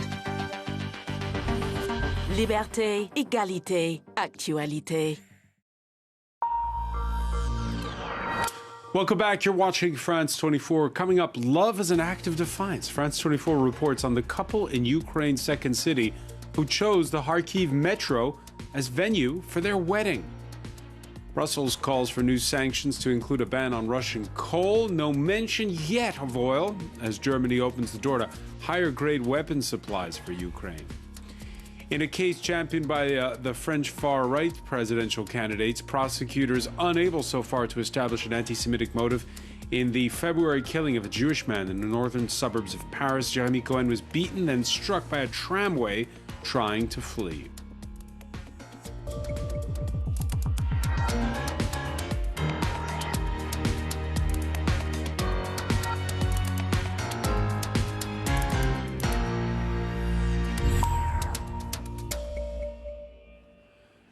Bring Russia to account for war crimes. Ukraine's President Volodymyr Zelensky making his case before the United Nations Security Council. Zelensky saying unless there's reform at the UN, that he doesn't see the world body's reason for existing in the future, what with him blasting Moscow's use of its veto power. Зараз світ побачив, що російські військові зробили в Бучі. Now the world can see what the Russian military did in Bucha while keeping the city under their occupation. But the world has yet to see what they've done in other occupied cities and regions in our country. The geography might vary, but cruelty is the same. Crimes are the same, and accountability must be inevitable. І відповідальність має бути неминучою. The Russians pulling out of Bucha and points north of Kyiv, but the fighting continues in the east and in the northeast. Amid the shelling that's got Ukraine's second city, Kharkiv, huddling nightly in the metro, acts of defiance include a wedding underground. Catherine Norris-Trent reports. Amidst the devastation of a bombed-out building in central Kharkiv, a ray of hope and an image of love. Newlyweds Anton and Nastia have chosen to publicize their wedding in the ruins, to draw attention to the plight of their city, pounded by Russian artillery. И несмотря на весь ужас, который происходит в городе Харьков и в Украине, все равно есть место для любви, есть место для доброты, для теплоты. И только вот такие чувства смогут помочь всем нам победить, справиться. The ceremony itself took place down in the subway, where thousands of inhabitants of Kharkiv have been sheltering from missiles and artillery since the first days of the war. A rare interlude of joy. Раз и навсегда просто. Да. Больше не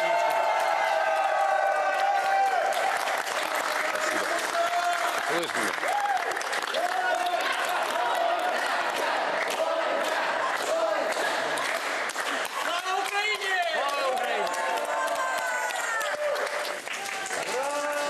Kharkiv's mayor is a guest of honor. He's been working to keep essential services running right through the offensive. Несмотря на такие военные действия, на агрессию, на постоянные бомбежки и то, что сегодня творит российский агрессор, российская армия с городом Харьковом, с Украиной, нашли себе волю, мужество. We met Anton and Nastia the day before their wedding in a volunteer centre distributing food and drugs. The couple are both medics, a dentist and a nurse. Like so many, they're now tirelessly working towards Ukraine's war effort. Это приход наш, да, наверное, да? Сюда же они пишут все эти штуки. Здесь остались очень смелые, очень храбрые люди, ну, по-моему, которых отсюда ничем не выкуришь. и они будут стоять до последнего. До победы. До победы. До победы. До самой, мы победим точно. До самой победы, и они останутся здесь. Мы как-то щит, что ли, Украины. Да, и Европы тоже. И Европы. Сложно сказать, наступит ли завтрашний день, в принципе. Потому что если мы не поженимся завтра, возможно... Послезавтра, не дай бог, может произойти что-то ужасное, и тогда этой свадьбы просто не произойдет. The threat of death hangs over Kharkiv, which has been pounded day and night for more than 5 weeks now.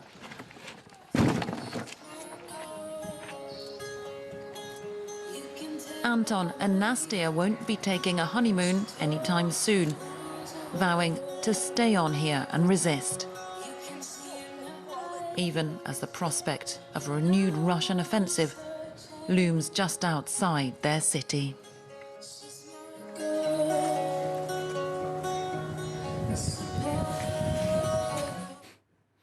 Catherine Norris-Trent, who, by the way, will be joining us in the France 24 debate, earlier talked about the situation in Kharkiv, which, once again, Ukraine's second city, still very much on the front lines of the fighting. The governor of the Kharkiv wider region, the Kharkiv Oblast, has said that in the past 24 hours, as of this morning, there were some 54 strikes across the region, which killed 4 people in the city and 2 people elsewhere in villages nearer the front line of fighting. So this is still very much an ongoing battle. And when you speak to people here about what they're expecting next, given the latest military developments around Kiev and in the west with Russian troops pulling back there, they are bracing themselves for another offensive, an ongoing offensive, perhaps a more intense push, if you like. And several people have told me spontaneously that they are worried that this city, a very large city, 1.5 million people before this latest war lived here, although many have fled, Russian-speaking people, very near to the Russian border, they are concerned that Kharkiv could become the next Mariupol, that they are going to be in line for intense fighting and perhaps more attempts by the Russian army to take this city in the future. So people stocking up on supplies where they can, hunkering down in shelters, and very fearful about the future as this war enters a new stage. Catherine Norris-Trent, and we'll be talking again about it in 30 minutes' time in the France 24 debate. Here in France, we are 5 days out from a first round of the French presidential election, and far-right candidates have seized upon the case of a 31-year-old Jewish man who was first beaten and then killed when he tried to run away and was struck by a tramway trying to flee. The events go back to the month of February. Now, state prosecutors are taking a deeper look. They say that right now there is no evidence yet of an anti-Semitic motive to the scuffle that led to his death. More from Sinead McCausland. Stills from CCTV footage taken the night of Jeremy Cohen's death, showing the young man to the right being attacked by a group of young people, seconds before being fatally run over by a tram after running away. Jeremy Cohen's family believes he was a target of an anti-Semitic attack. Gerald Cohen, the victim's father, gave the footage to the police, who reopened their investigation into his death.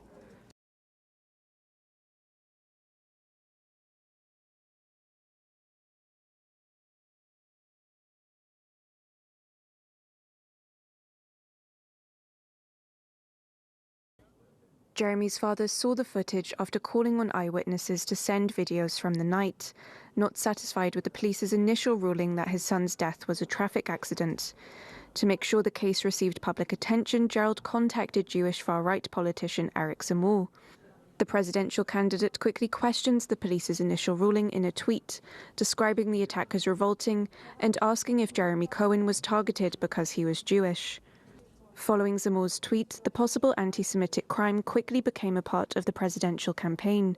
Marine Le Pen, like Eric Zemmour, questioned if it should have been ruled an accident.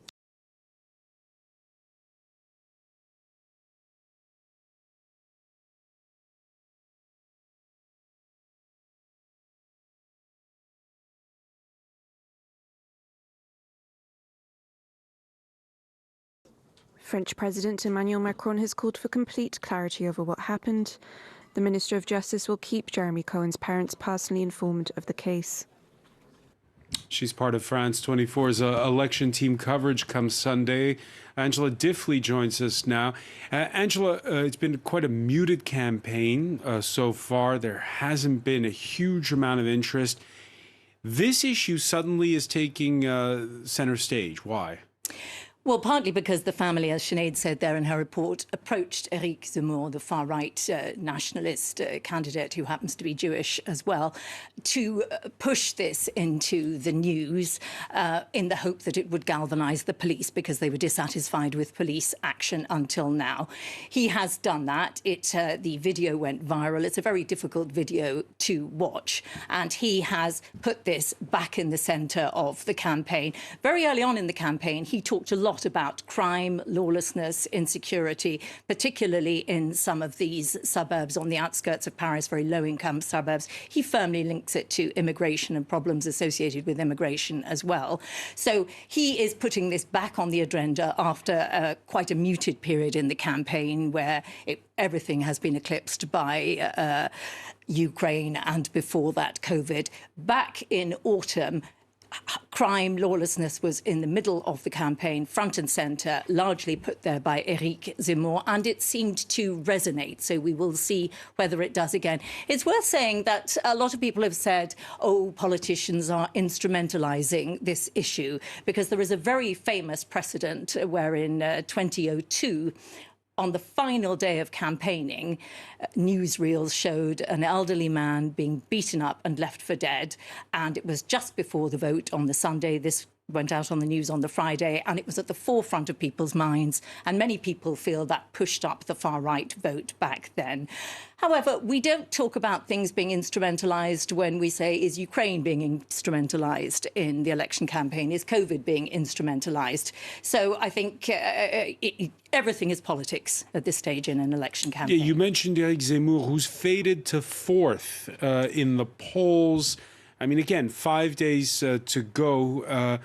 Is this going to be one of the issues now?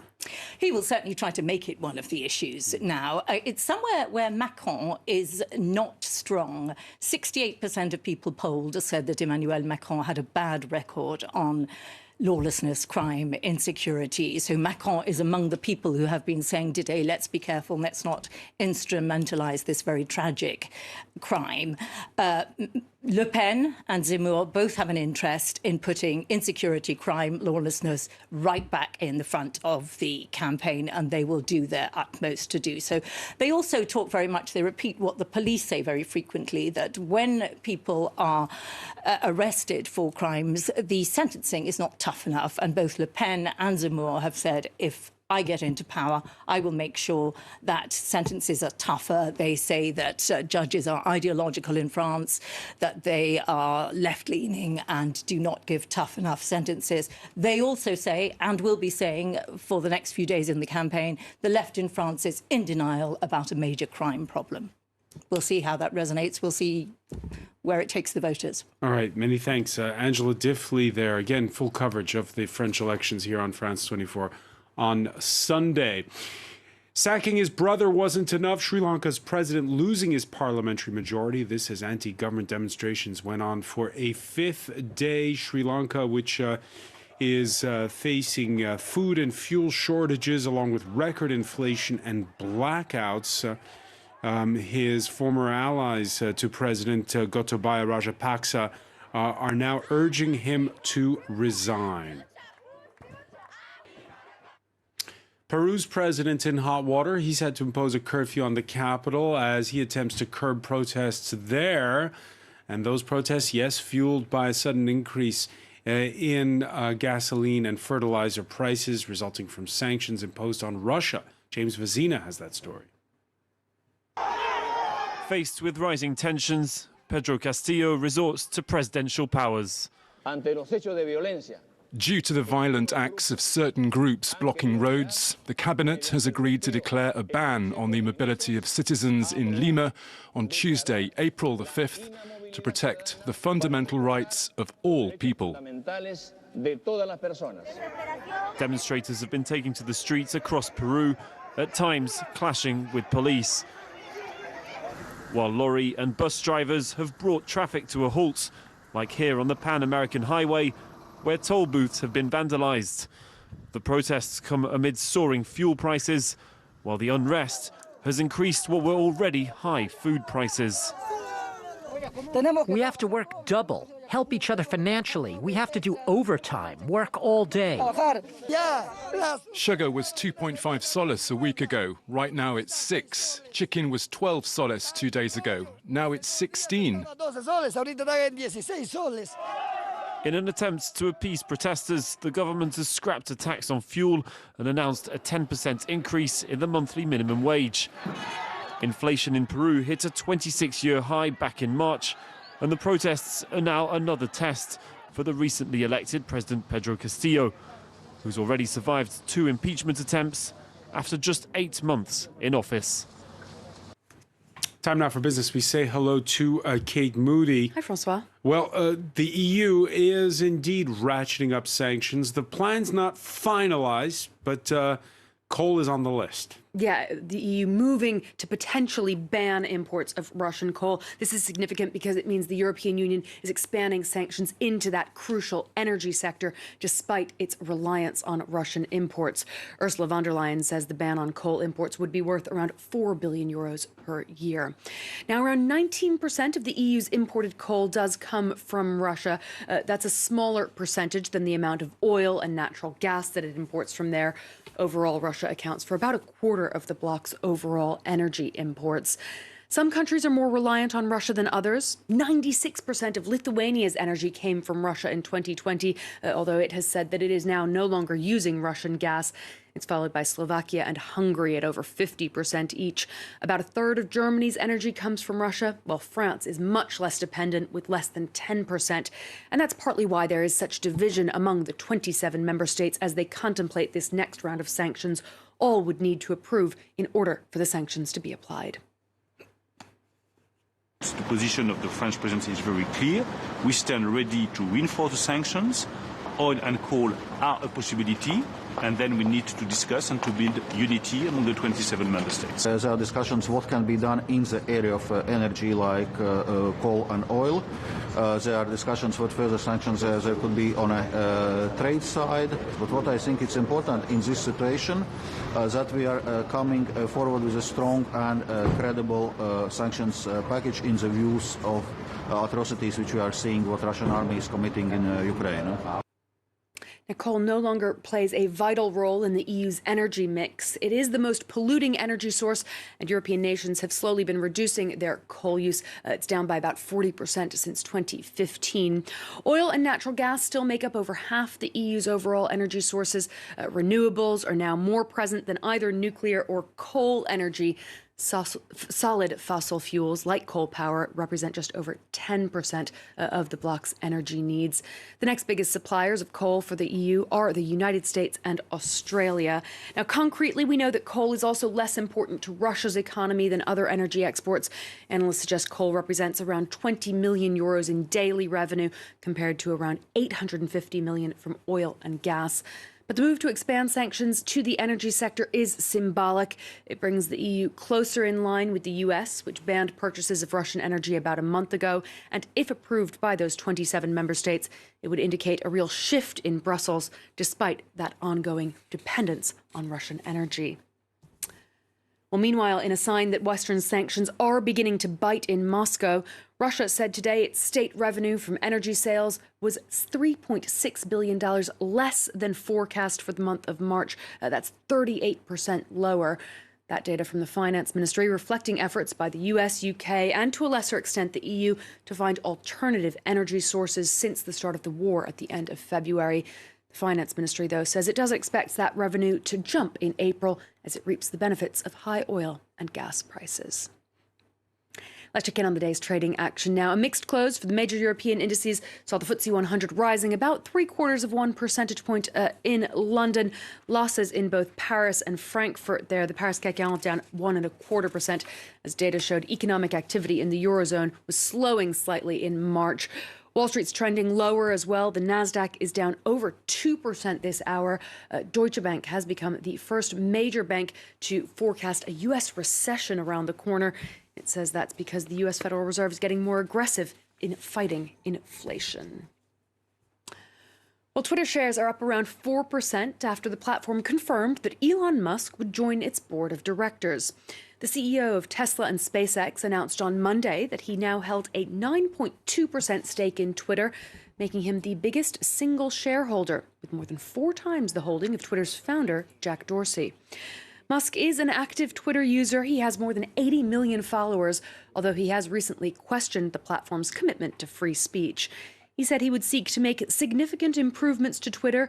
He's launched a poll on his platform asking followers whether they think the site should finally make an edit button available.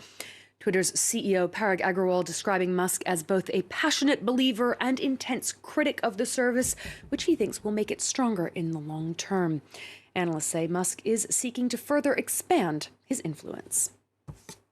He clearly wants to accomplish something by having a stake in the company. I think he's definitely made comments saying he would potentially look to start up his own social media company. By doing this, in terms of taking a stake in Twitter and potentially, maybe the end game is acquiring the company outright, it would be a much easier endeavor to take than kind of starting something up from scratch. Something to keep an eye on there, Francois. What changes might come with Elon Musk now there? That's right. Many thanks for that, Kate Moody. We'll have more business news for you later. It's time for sports. We say hello to Jean-Emile Jamin. Opening night of the quarterfinals of the UEFA Champions League. Yes, Francois. There's no PSG, but nonetheless, the show does go on. And especially if you're a fan of European pedigree, we've got now Benfica hosting Liverpool at the Estadio da Luz in Lisbon. It's one of the most played fixtures in the competition's history, with both teams facing off 10 times against each other. And while the Portuguese club have only won one of their last 6 home games against English opposition, the Reds of Liverpool face a difficult task themselves. They've lost their last 3 away games on this ground against Benfica. So Jurgen Klopp's team are flying, though. Their chances of a quadruple still on the cards, and a fully fit squad now with Mo Salah, Sadio Mane, Roberto Firmino, Diogo Jota and Luis Diaz up top. Well, they'll all have their part to play, and Benfica's Nelson Verissimo, he knows his team will have to be at their absolute best to pull anything off. It's a strong squad individually and as a team. They have a very solid game plan with players that have been on the club for a long time. The coach himself, Jurgen Klopp, is at his 5th, 6th season here, if I'm not mistaken. All of this helps to give him a stability to the way they work, training process, match process. It's a good team, the way Ajax was, and we were able to play 2 good games, drawing one and winning another. Our ambition, our goal, is to do the same thing in these 2 legs with Liverpool. But they're a very tough opponent. Well, that's not the only match of the evening, of course, as Pep Guardiola's Manchester City host Diego Simeone's Atletico Madrid at the Etihad Stadium. Atleti already dispatched of neighbours Manchester United in the round of 16, and of course won't be an easy pushover for the Sky Blues. Manchester City, though, have the upper hand over Spanish opponents under Pep's reign, winning 3 of their 4 games. But they've never faced Atletico, with Los Cochoneros posing a completely different challenge for the free-flowing game that City possess. It's a task that midfielder Bernardo Silva says he'll cherish along with the squad, even if his team have to adjust their game somewhat. We don't know what to expect. We don't know if they're going to try and press high. We don't know if they're going to go low and wait for us. We know that whatever they try and press us, they're going to be very aggressive. They won't give us much space, and it's going to be very tight. So definitely not an open game. That's not Atletico's quality. Well, we can't wait for those games, and we'll give you all the results as they come later this evening. Over now onto the ice with some hockey action in the NHL, where Johnny Gaudreau had 2 goals and an assist as the Calgary Flames extended their lead in the Pacific Division with a 3-2 victory over the Los Angeles Kings. Elias Lindholm was also scored for the Flames, who have 91 points and a 5-point advantage over the Kings atop the division. Jacob Markstrom, meanwhile, stopped 27 shots as Calgary snapped a 3-game losing streak. Elsewhere over in Toronto, Austin Matthews smacked in 3 goals to tie the franchise single-season record with 54 strikes as the Toronto Maple Leafs beat the Tampa Bay Lightning 6-2. Matthews, who also had an assist and extended his goal streak to 6 games, completed his 7th career hat-trick and 4th this season from the slot. That sees the centre equaling Rick Vave's mark set in the 1981-82 season. A phenomenal achievement for Matthews there. And finally, some big news, possibly the biggest of the evening, coming from the world of golf. Tiger Woods is back. And he says that as of right now, he will be playing in the Masters. And not only that, the man with the legendary swing says he thinks he can even go on to win the entire tournament, which would make it his 6th time. The 15-time major champion plans to play a 9-hole practice round on Wednesday, and he will make a final decision after seeing how his body recovers from that effort. And it would certainly mark an astonishing return to the top level of the sport for Woods, who just 14 months ago suffered a severe right leg injury in a car crash, needing a reconstructive surgery as a result. He says, though, he's managing through this difficult process just about fine. Let's take a listen. When I decide to hang it up when I feel like I can't win anymore, and that'll be it. But I feel like I can still do it. And I feel like I still have the hands to do it. The body's moving good enough. I've been in worse situations and played at 1 tournaments. Now, haven't been in situations like this where I've had to walk and endure. When I'm going to try and endure, that's going to be different. It's a different challenge. Well, Francois, just months ago, we didn't think Woods at Augusta was ever a possibility. How great would it be to see him swinging that club? And making the cut even. Many thanks for that. Jean-Emile Jamini will be back with those football results for you. Coming up at the top of the hour, more news, and then the France 24 debate. Can Russia ignore the outrage as Ukraine's president tells the Security Council of war crimes? Russia's ambassador to the United Nations says, quote, not a single civilian suffered while his forces controlled the suburb of Bucha, north of Kyiv. Your thoughts on the hashtag F24debate.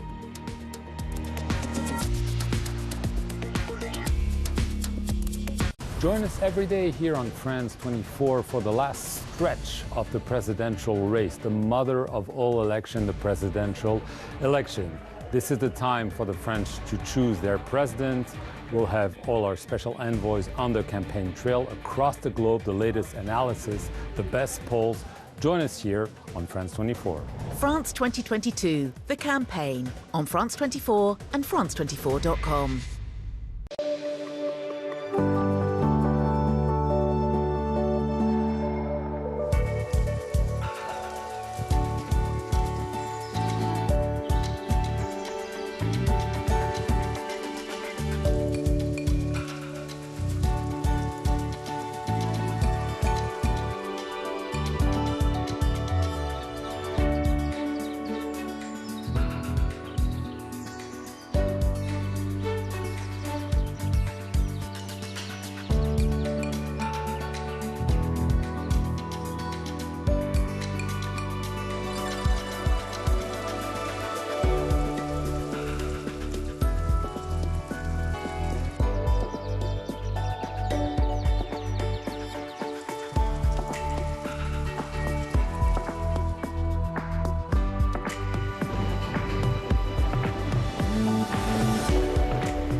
It's the world seen from Paris. Hi, everyone. I'm François Picard. Join us for the France 24 debate, the crossroads between different perspectives, rival interests, and your feedback.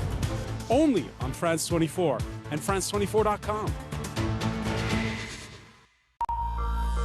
Welcome back. You're watching France 24. Coming up, Volodymyr Zelensky blasts Moscow's veto power at the United Nations. In a speech before the Security Council, Ukraine's president calls for the UN to exclude Russia and prosecute war crimes. Ukraine braces for a fresh offensive on its eastern front as NATO warns of an impending Russian assault on the whole of the Donbas region. Nearly 2 decades after the facts, a Sudanese militia leader goes on trial over the civil war in Darfur. 72-year-old Ali Mohammed Ali Abdulrahman pleads not guilty on all 31 counts of war crimes and crimes against humanity. After the news, the France 24 debate, can Russia ignore the outrage? We'll be reacting to Volodymyr Zelensky's plea to the United Nations and put those Russian denials to the test of the hard facts that are emerging from Bucha and elsewhere. What does the next phase of the war look like? Tell us on Facebook and Twitter, #F24debate.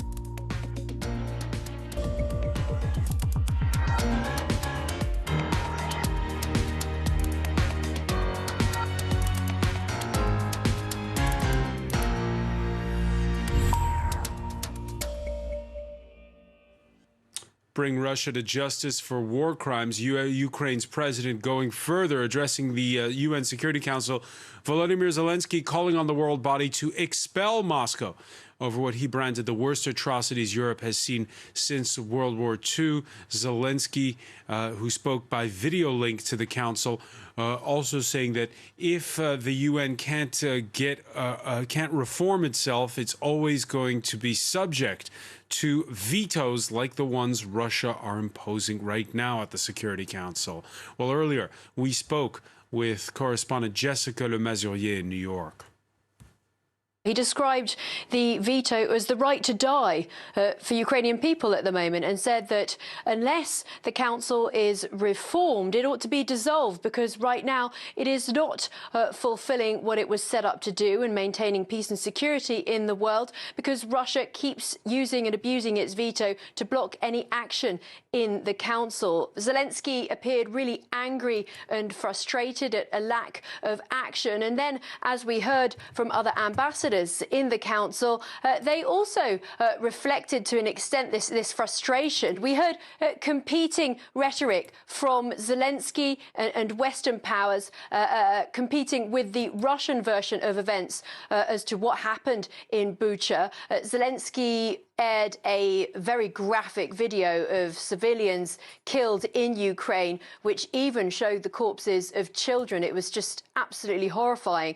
And he really called for the world to stand up and do something to protect civilians. And then the Russian ambassador, in turn, presented what he said was evidence that this video and that these reports of Russian atrocities committed in Ukraine were untrue, and that this was a false flag action by Ukraine, and that actually it was Ukrainian forces that were killing people in Ukraine. Now, Zelensky said, look, it's 2022, we have satellite images, we have independent reporters, journalists on the ground. You can't refute the truth. And certainly the British ambassador, Britain's presiding over the Security Council this month, has been at pains to say that Russia is not only waging a physical war in Ukraine, but also a war of lies.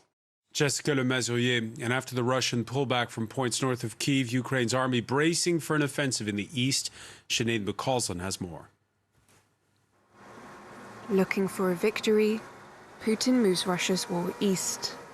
US intelligence officials say some Russian troops are retreating to Belarus, but they're unlikely to be returning home. Russia is repositioning its forces to concentrate its offensive operations in eastern and parts of southern Ukraine. We anticipate that Russian commanders are now executing their redeployment from northern Ukraine to the region around the Donbas in eastern Ukraine. Failing to score a quick triumph in Ukraine's capital, Kyiv, gaining control of the Donbas region in eastern Ukraine is critical for Russian President Vladimir Putin. The area includes the Russian-backed separatist regions Luhansk and Donetsk, where Russian troops are expected to target next. Officials in the area are urging citizens to leave immediately, in fear of an imminent attack. I've been talking about this for at least 3 weeks. People need to leave the region so that the armed forces of Ukraine can act more effectively and protect the Donetsk region and Ukraine as a whole. Elsewhere in the Donetsk region, Russia has advanced on the southeastern strategic port city Mariupol, which, despite heavy bombing and intense street fighting, Moscow has failed to capture. A frustrating defeat, as the important city would provide Putin with a corridor from Donetsk to Crimea. The retreat of Russian forces around Ukraine's capital marks a major defeat for the Russian military, losing ground in the north of the country. But they continue to make consistent small territorial gains east, aiming to isolate the Ukrainian army. It was a Sudanese militia known as Devils on Horseback. Nearly 2 decades after the facts, their 72-year-old former leader in the dock, Ali Muhammad Ali Abdul al-Rahman, also known as Ali Kushay, pleading not guilty at the International Criminal Court in The Hague to all 31 counts related to war crimes and crimes against humanity in Darfur, day 1 at the ICC of its very first Darfur genocide trial. And there's been very bleak moments when it seemed that there was no hope for justice at all for the people of Darfur. Obfuscation, non-cooperation, hostility, invective was the order of the day. And I think it took 17 years, but finally to have the first trial start before independent judges of the ICC is a singular moment, and it actually matters. It matters to Darfuris.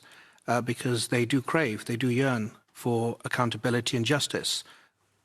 Ali Kushay, just one warlord implicated in Darfur's genocide. Top leadership in Sudan's current junta also accused, as is deposed former strongman Omar al-Bashir. He's one of 4 that are still sought by the ICC. Peter O'Brien has that story. War in Darfur broke out almost 2 decades ago, and Ali Muhammad Ali Abdul Rahman is the first man involved to face trial before the International Criminal Court. He was a senior commander in the notorious Janjaweed militia, used by the Sudanese government to crush an insurrection. The revolt erupted when mostly non-Arab rebels from the west of Sudan took up arms against a government they accused of running an apartheid regime, and the Janjaweed, formed of various nomadic Arab tribes, carried out a brutal crackdown. From 2003 to 2004, the United Nations says 300,000 people were killed and 2.5 million displaced. Rights groups called it deliberate ethnic cleansing as reports of atrocities piled up, including the mass rape and murder of civilians and the burning and looting of villages. اللي حصلت في 2003 واللي مستمرة حتى تاريخنا الليل هي عملية بتاعت إبادة جماعية، تطهير عرق، جرائم إنسانية. The main conflict has subsided, but the region remains awash with weapons, and deadly clashes often erupt over land or water. Since the United Nations and African Union ended their joint peacekeeping mission at the end of 2020, humanitarian groups say violence has surged, while last year's military coup derailed Sudan's transition to civilian rule, further deteriorating the security situation in the country. Coming up next, the France 24 debate. Can Russia ignore the outrage? We'll be reacting to Volodymyr Zelensky's plea at the United Nations, the Russian denials that follow, and speak to guests who are inside Ukraine. That's coming up next in the France 24 debate.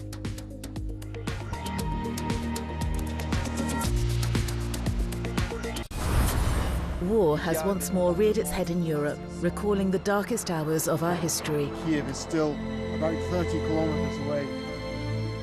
France 24 is providing constant coverage of events in Ukraine. Our teams on the ground and in the studio will keep you informed of all the latest developments. They're collecting 400 meters. Stay informed, stay aware. Liberté, égalité, actualité. I'm Gulliver Cragg, France 24's correspondent in Kiev. I'm forever crisscrossing Ukraine, Poland and other countries in the region to keep you up to date with all the news from Central and Eastern Europe. Join me on Live from Paris and in all France 24's news and magazine programmes. Gulliver Cragg, one of the 200 France 24 correspondents around the world.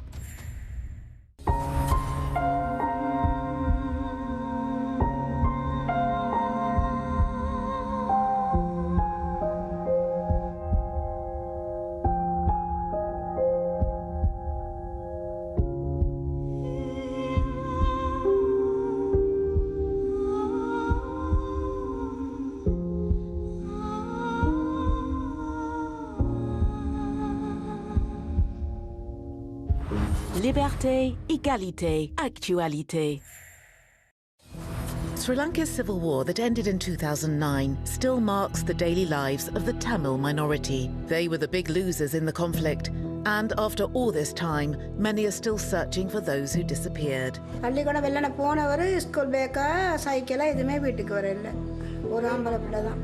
people marginalized for more than 70 years, the Tamils cannot mourn their dead and are fighting to uncover the truth. Excavations of mass graves suggest the worst for families still hoping to find their loved ones and are damning for a government that remains silent. இலங்கையில் 7 ரகசிய முகாம் இருக்குன்னு மன்னிப்பு சபை 2011ஆம் ஆண்டு November 10ல பத்திரிகையில வந்த செய்தி. Don't miss Sri Lanka Revisited on France 24 and France24.com. Join us every day here on France 24 for the last stretch of the presidential race, the mother of all election, the presidential election. This is the time for the French to choose their president. We'll have all our special envoys on the campaign trail across the globe, the latest analysis, the best polls. Join us here on France 24. France 2022, the campaign on France 24 and France24.com.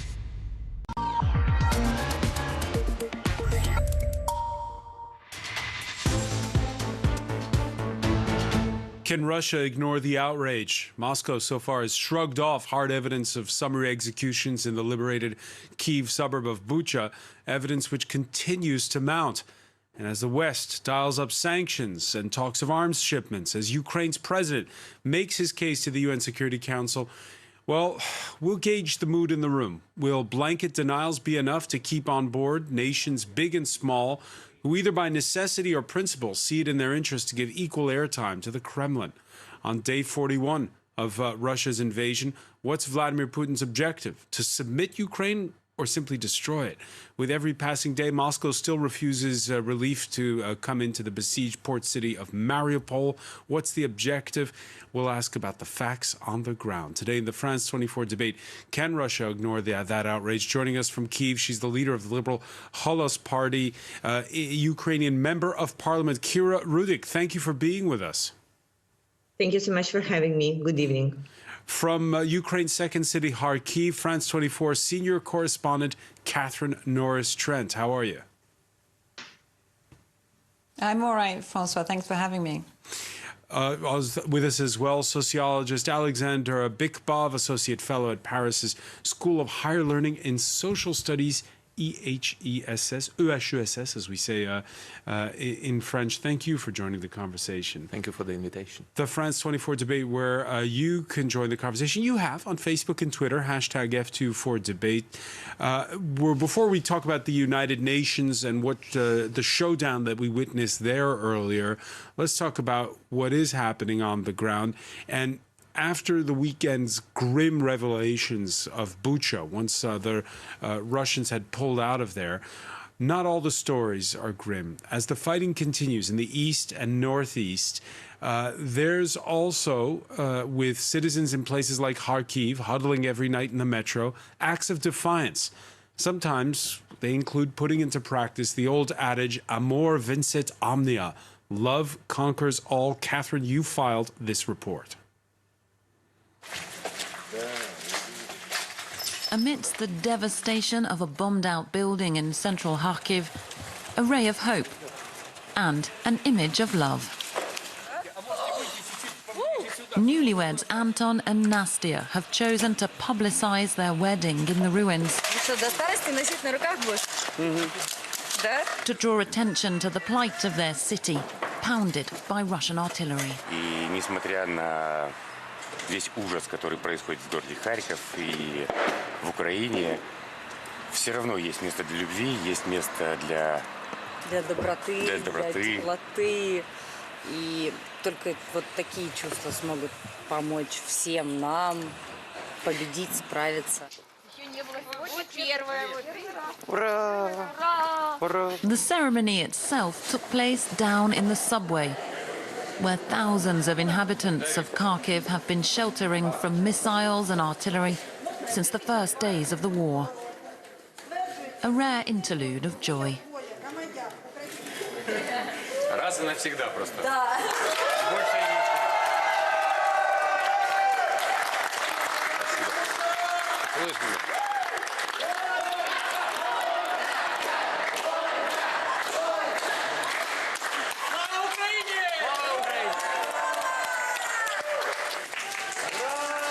Kharkiv's mayor is a guest of honor. He's been working to keep essential services running right through the offensive. Несмотря на такие военные действия, на агрессию, на постоянные бомбежки и то, что сегодня творит российский агрессор, российская армия с городом Харьковом, с Украины, нашли себе волю, мужество. We met Anton and Nastia the day before their wedding in a volunteer centre distributing food and drugs. The couple are both medics, a dentist and a nurse. Like so many, they're now tirelessly working towards Ukraine's war effort. Это приход наш, да, наверное, да? Сюда же они пишут все эти штуки. Здесь остались очень смелые, очень храбрые люди, ну, по-моему, которых отсюда ничем не выкуришь. И они будут стоять до последнего. До победы. До победы. До победы. Мы победим точно. До самой победы, и они останутся здесь. Мы как-то щит, что ли, Украины. Да, и Европы тоже. И Европы. Сложно сказать, наступит ли завтрашний день, в принципе. Потому что если мы не поженимся завтра, возможно... Послезавтра, не дай бог, может произойти что-то ужасное, и тогда этой свадьбы просто не произойдет.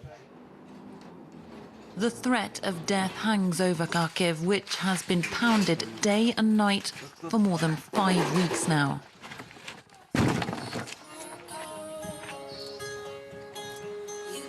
Anton and Nastia won't be taking a honeymoon anytime soon, vowing to stay on here and resist, even as the prospect of a renewed Russian offensive looms just outside their city.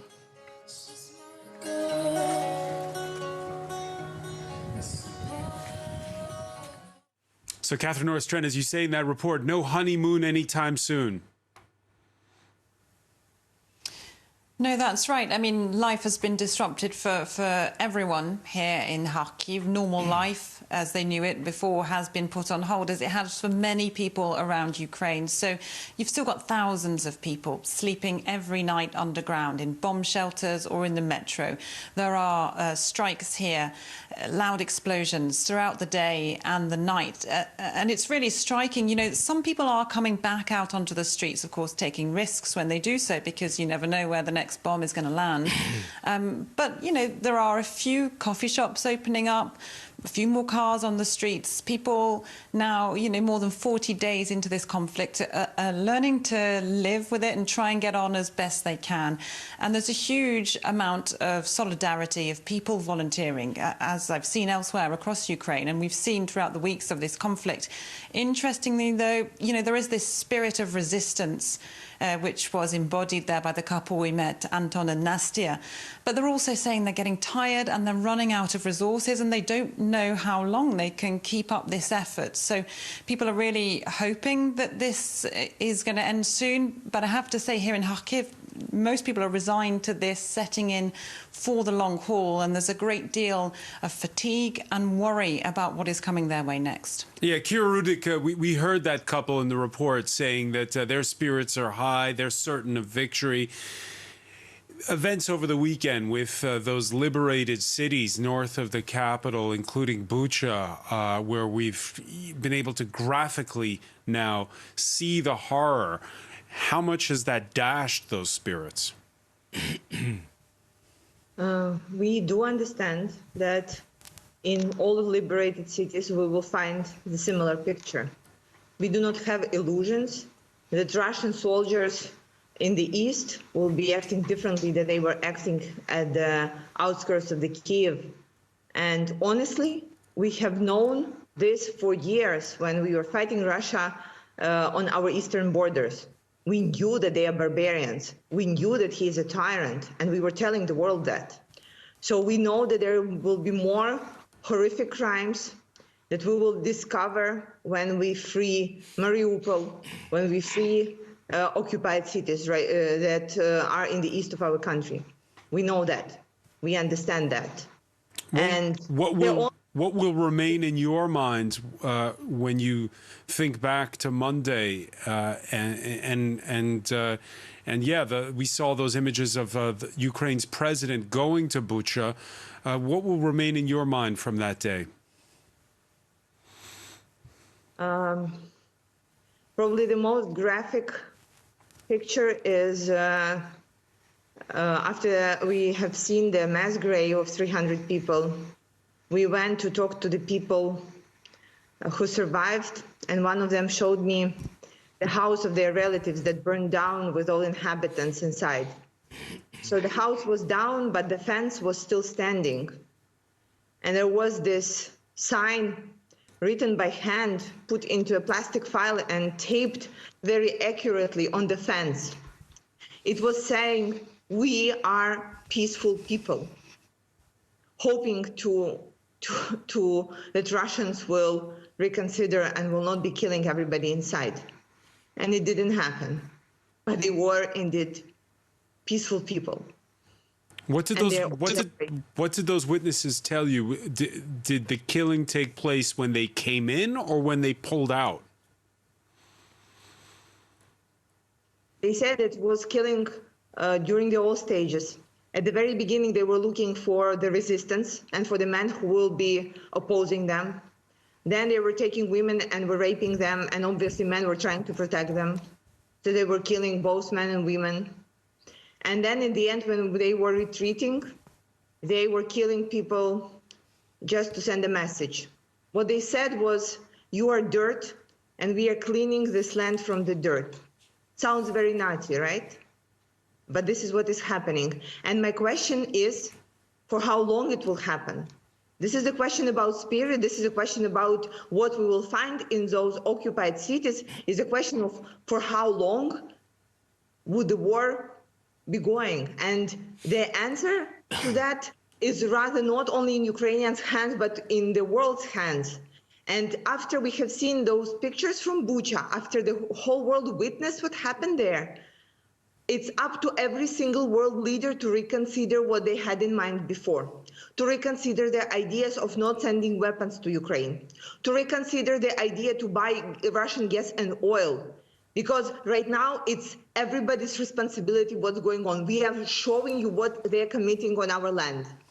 And we are asking for help. And it's a shame that on day 40 of the war, we are asking for the same things that on day 1.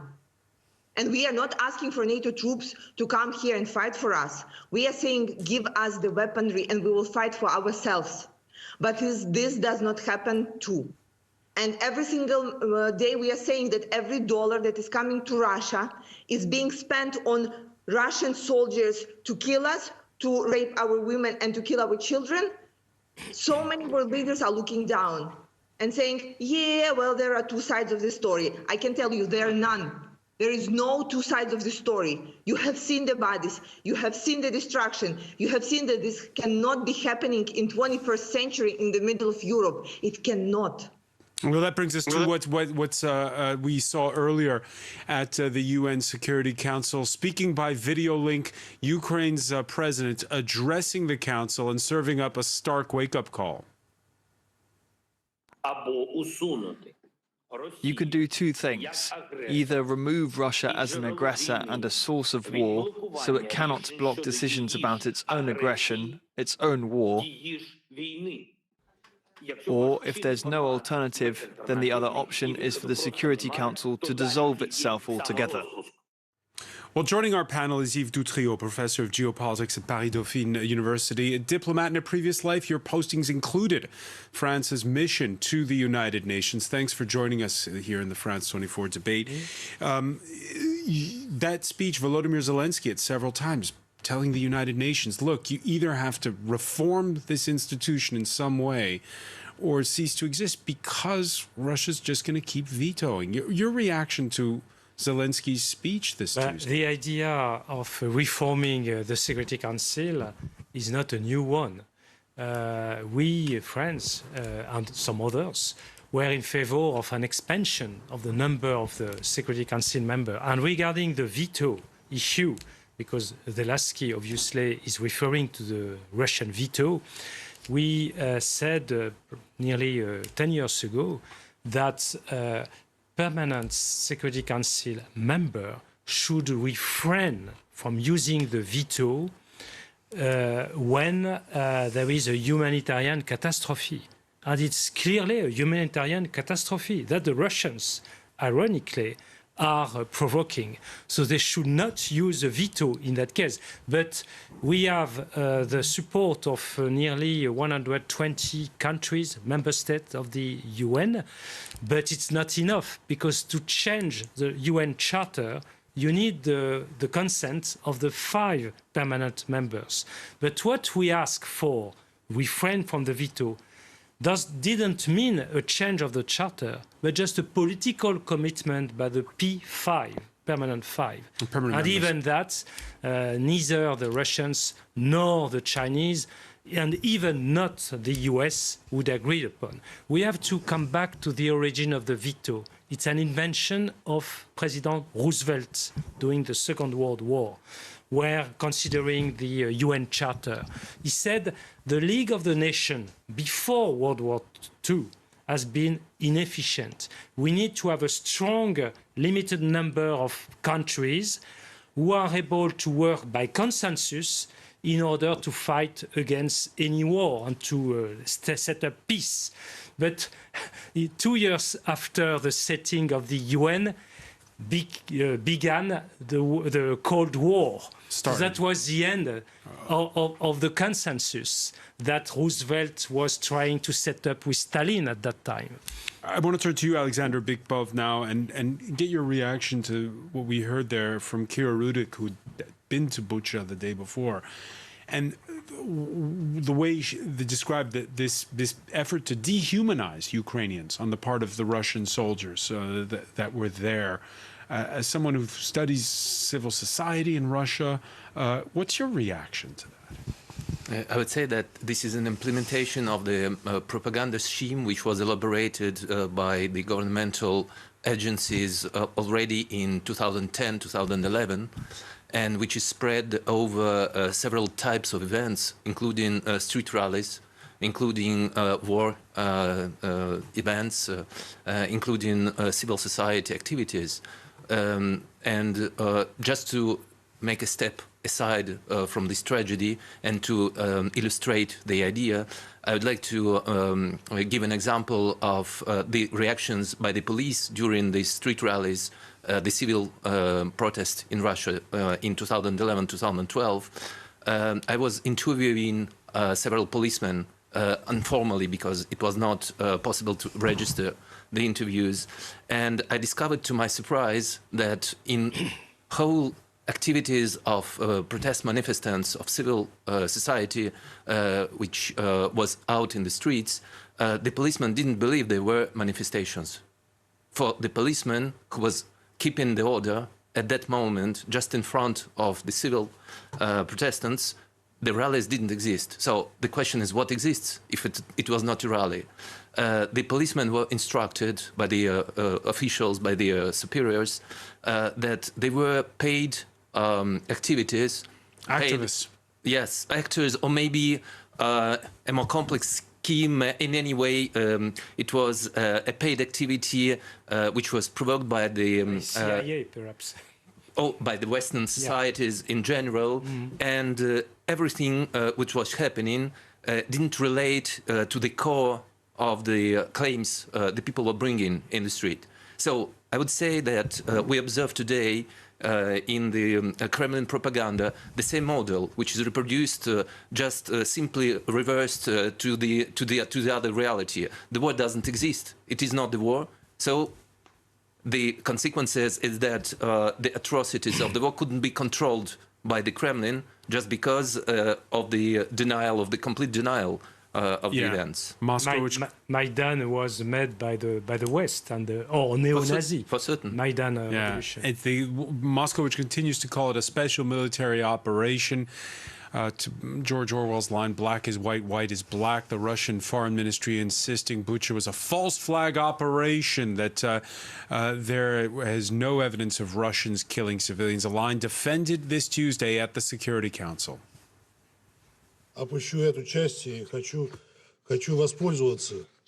I simply would like to take advantage of the virtual presence here of the President of Ukraine to address him directly.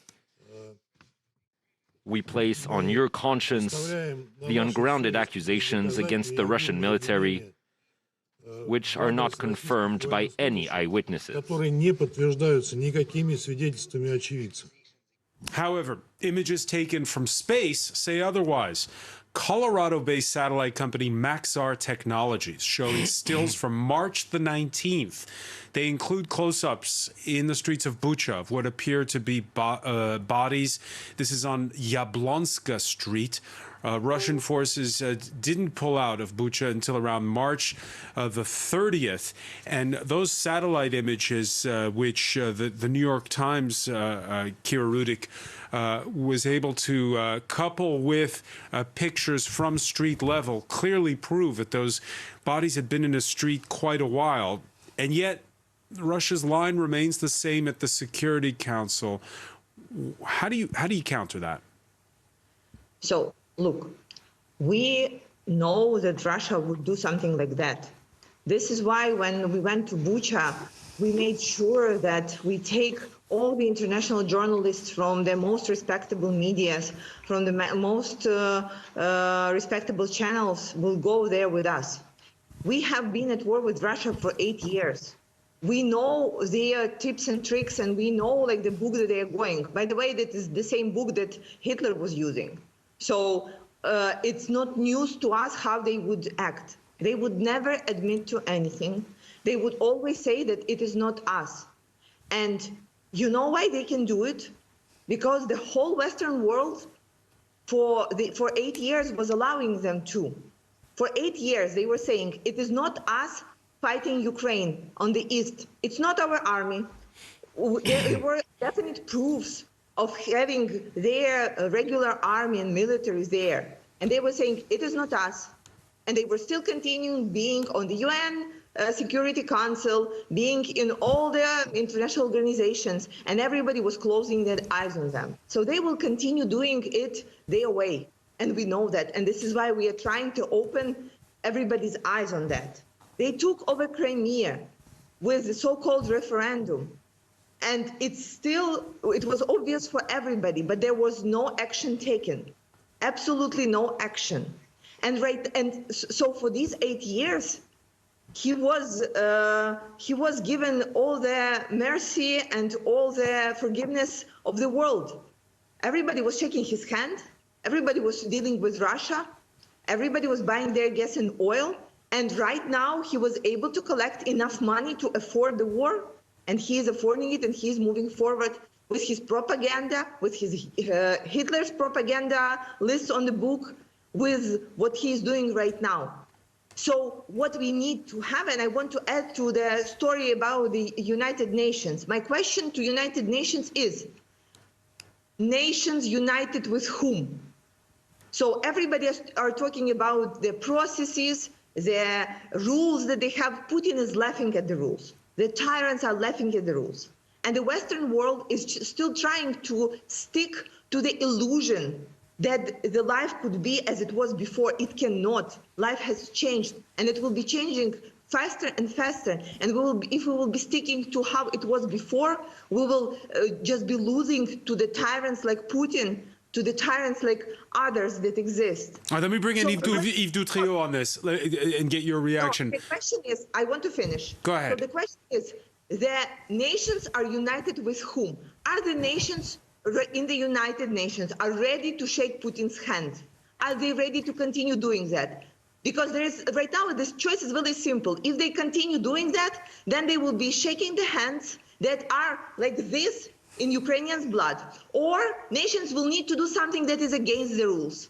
They will need to throw Russia or the United Nations saying, we do not want to be united with you. Yes, there are probably no rules to that. Yes, this is probably a very tough decision, but this is something that is a tipping point that is happening right now, right away. Yves Dutrieu, two quick questions. First of all, has the days of plausible deniability on the part of Moscow, is that over? Is this a tipping point? Is it, or here in Europe, I mean, or is yes, it's clear. It's clear. It's clear. And international justice, Ukrainian judge are going to investigate. NGO, the French prosecutor has decided to open 3 inquiries in connection with the French national murder in Ukraine. So they will dispatch forensic. They will we saw this Tuesday the first Darfur genocide trial open 19 years after the facts. So but now it's immediately after the facts. Right. So that's a big change. Let me ask. There is, you know, the public opinion is upset by that. Politicians as well. So action will come in support of the Ukrainian justice. We can go to the International Criminal Court as well. But if Ukrainian judges are able to deal with the matter, we will support them. Now, Kira Rudik's point that it can no longer be business as usual. Emmanuel Macron has spoken 9 times on the telephone with Vladimir Putin since the start of the war as rotating president of the European Council, keeping the channels of communication open as the sanctions get stiffer and stiffer. There's a new round that's planned this week. Is Macron right to speak to Putin? I think it was mainly on behalf of Zelensky, because he spoke with the president of Ukraine. For instance, last week he tried to speak with Putin about humanitarian corridor out of Mariupol upon request of Zelensky. So we need to speak in order to promote peace. That was another try of Macron to support the beginning of peace talks between Ukrainian delegation and the Russian delegation with the support of the West, obviously. So there was a kind of division of labor between Biden and the leaders of the European Union. Biden refused to speak, but he let the Europeans speak with Putin in order at least to try. That's a work of diplomacy. And the art of the possible. Exactly. We try, and we will continue to try. All right, let's talk about the situation on the ground, because we're entering a new phase for sure. After the miscalculations of Russia's initial onslaught, NATO confirming that Moscow is now concentrating its efforts on the Donbass. Its Secretary General spoke earlier in Brussels. We now see a significant movement of troops away from Kiev to regroup, rearm, and resupply. In the coming weeks, we expect a further Russian push in the eastern and southern Ukraine to try to take the entire Donbass and to create a land bridge to occupied Crimea. So, Catherine Norris-Trent, I feel like the first question to ask you is, what's the latest where you are in Kharkiv? People here are worried that, you know, we're right up in the northeast of Ukraine, just around 40 kilometers from the Russian border, and there's a big battle raging out of town towards the southeast, towards the town of Izum, which is on the road to Donetsk and the Donbass. People here are worried, very worried, that they are also going to be coming into the line of fire again. I mean, they've not stopped being under the line of fire. I've just been hearing some, what sounds like incoming artillery fire in the distance while I've been waiting and listening to our guests. People are worried that they could be next again, that they could be in for a re-intensified push. They're worried that Vladimir Putin could still have a desire to try and take Kharkiv, although for the moment the Ukrainian forces have pushed the troops further out from the city. They've managed to stop them advancing in. But people don't feel they're out of the woods. Several people say to me spontaneously when we speak to them on the streets that they're worried their city could become another Mariupol. They're, of course, clearly watching what is going on. And here, as we get towards, the east of Ukraine, they don't feel that things are moving at all in the right direction for them. And if anything, they're becoming increasingly worried here. Increasingly worried. Kira Riddick, you made that appeal earlier for weapons to fight the war. What is it that's needed for Ukraine? First of all, we need heavy weaponry. This is what we have been asking since day one. We need a wide range weapons that we can use to fight Russians in the sky. We need fighter jets, we need S-300s, we need additional tanks. We cannot fight Russians just only with Kalashnikov and a couple of Stingers. And this list is clear. It's not hidden somewhere. It's public, and it's been published by our Ministry of Defense. This is discussed on each and every parliamentary discussion that we are having. This is what we are talking to the world leaders every single day. You remember how we were asking for a no-fly zone, where right now we are unwrapping what this means. We are fighting very well on the ground. You see that. We are giving them hell. We are using all our means to fight them and push them back. But in the air, we do not have the support, we do not have supplies, we do not have the tools. And this is what we are asking for. Give us the ability to close the sky for ourselves. Give us the ability to protect our cities so they would not be bombarded. Like in Kharkiv, if we can protect the skies, then it would be a peaceful city because they cannot get to it on the ground. When we are talking about Mariupol, if we can protect it from the skies, then we will be able to actually liberate it. If we are talking about Kiev, we threw them on the land, but we are still in fear here because you can be very brave with your Kalashnikov and you can fight very hard, but you can do nothing, absolutely nothing with the missile that is coming from the air onto your home.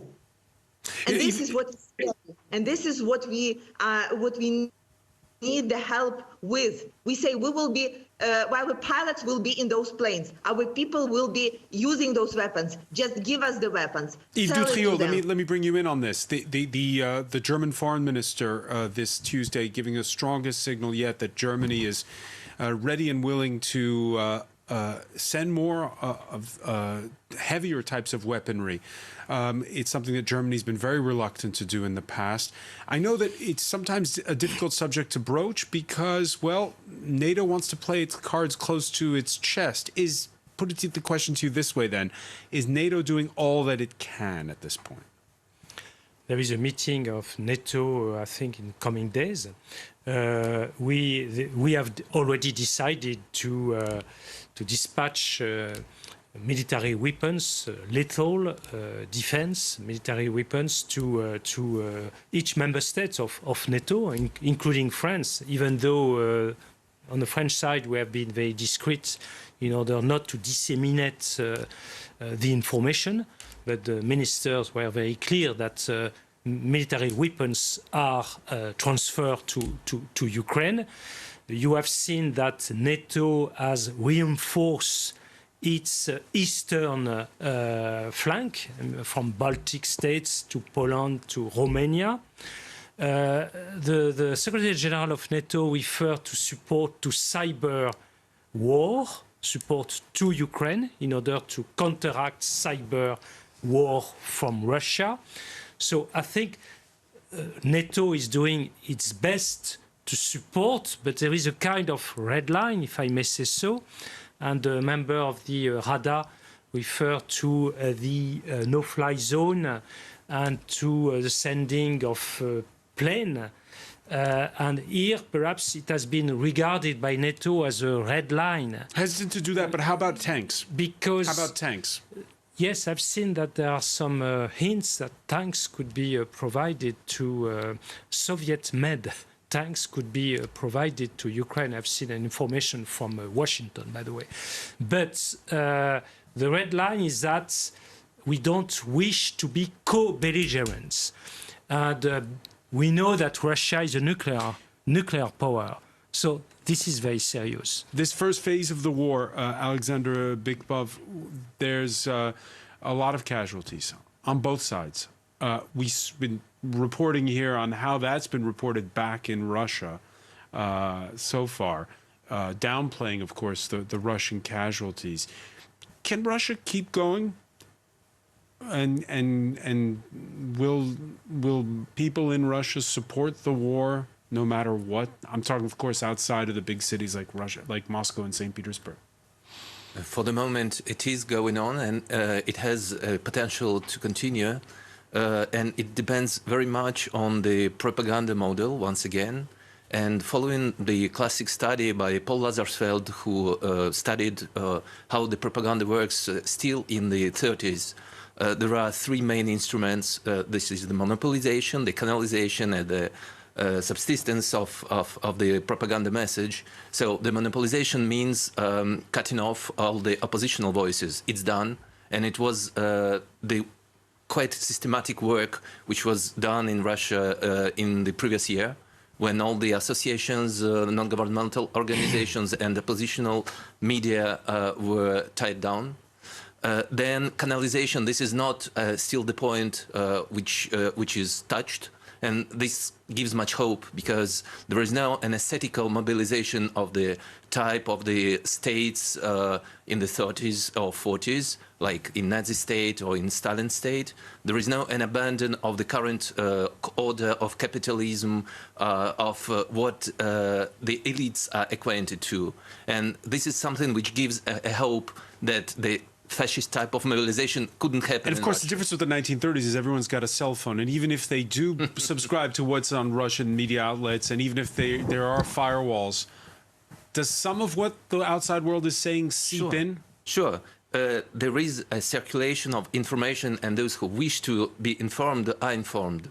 In Russia, still, there are many means of going outside this new Chinese wall of information.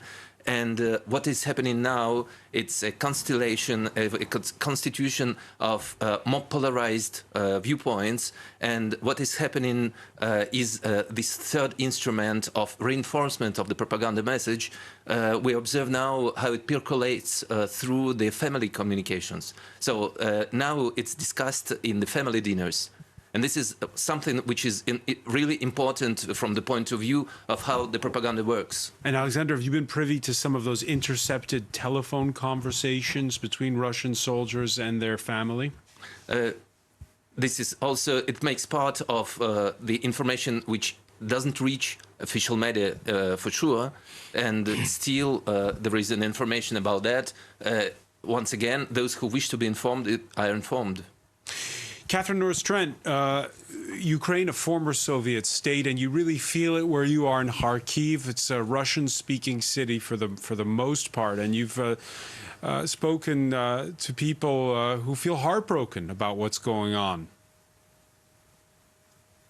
Absolutely. There's a lot of that in Kharkiv. We spoke with one old lady who grew up in Soviet Russia. Her father, she told us, was a defender of Stalingrad and feels not only very shocked and very scared, but also very hurt by what is going on now. And she said that she never believed that Putin would be capable of doing this, in her words, of turning Kharkiv into a new Stalingrad. And that has been echoed by other people we've spoken to, people here who describe themselves as ethnic Russians who are shocked. and furious, of course, about the bombs raining down on their city. So this, you know, maybe a majority Russian-speaking city, but the shelling, the attacks on this city for 5 weeks now have rallied people, galvanized them to the Ukrainian cause more than before, I would say. So it's a very complex situation. As I said, we're not far from the Russian border here, but there is fury here among people who have friends, family, cultural ties on the other side of this border, and a lot of incomprehension. Just before the 24th of February, people in this city and other parts of eastern Ukraine, I was down in Mariupol at the time, were telling us they simply didn't believe the intelligence reports that this invasion, this war was going to happen. So there's been a huge amount of shock, and people are devastated. Did you believe it, Kiruduk, on February 24th? We obviously knew that Russia will at some point attack. We did know that they're gathering their forces. The problem was that it's always a challenge to believe something that you really hope that wouldn't happen. And this is why it was such a shock for the whole world. However, as a member of parliament, I can tell you we were getting ready to different scenarios, and we were preparing to making sure that we will be able to support our army, and we were building it up. However, when we are looking forward to how to build our country in future, I cannot see us rebuilding it, having Russia as a neighbor, having a country that wants us to be destroyed, that wants us gone and expelled as a neighbor. It's just impossible. Just impossible. So Alexander Bikbov, there was this column in RIA Novosti, a Russian outlet, which talked about de-Ukrainification. Now, it's just one column, but is there that mindset in Russia today? Well, this mindset goes back to 2014, and it was the work made by some clearly, how to say it, minority, extreme right-wing essayists and journalists who were admitted to the major media, to the mainstream media. They were in the fringe then. Yes. And the use of their contribution was pretty tricky at that moment in order to advance some more radical positions and then to deny them in favor of so-called well-balanced conservatism. What is happening now is the the advancement of this mindset to more mainstream propaganda.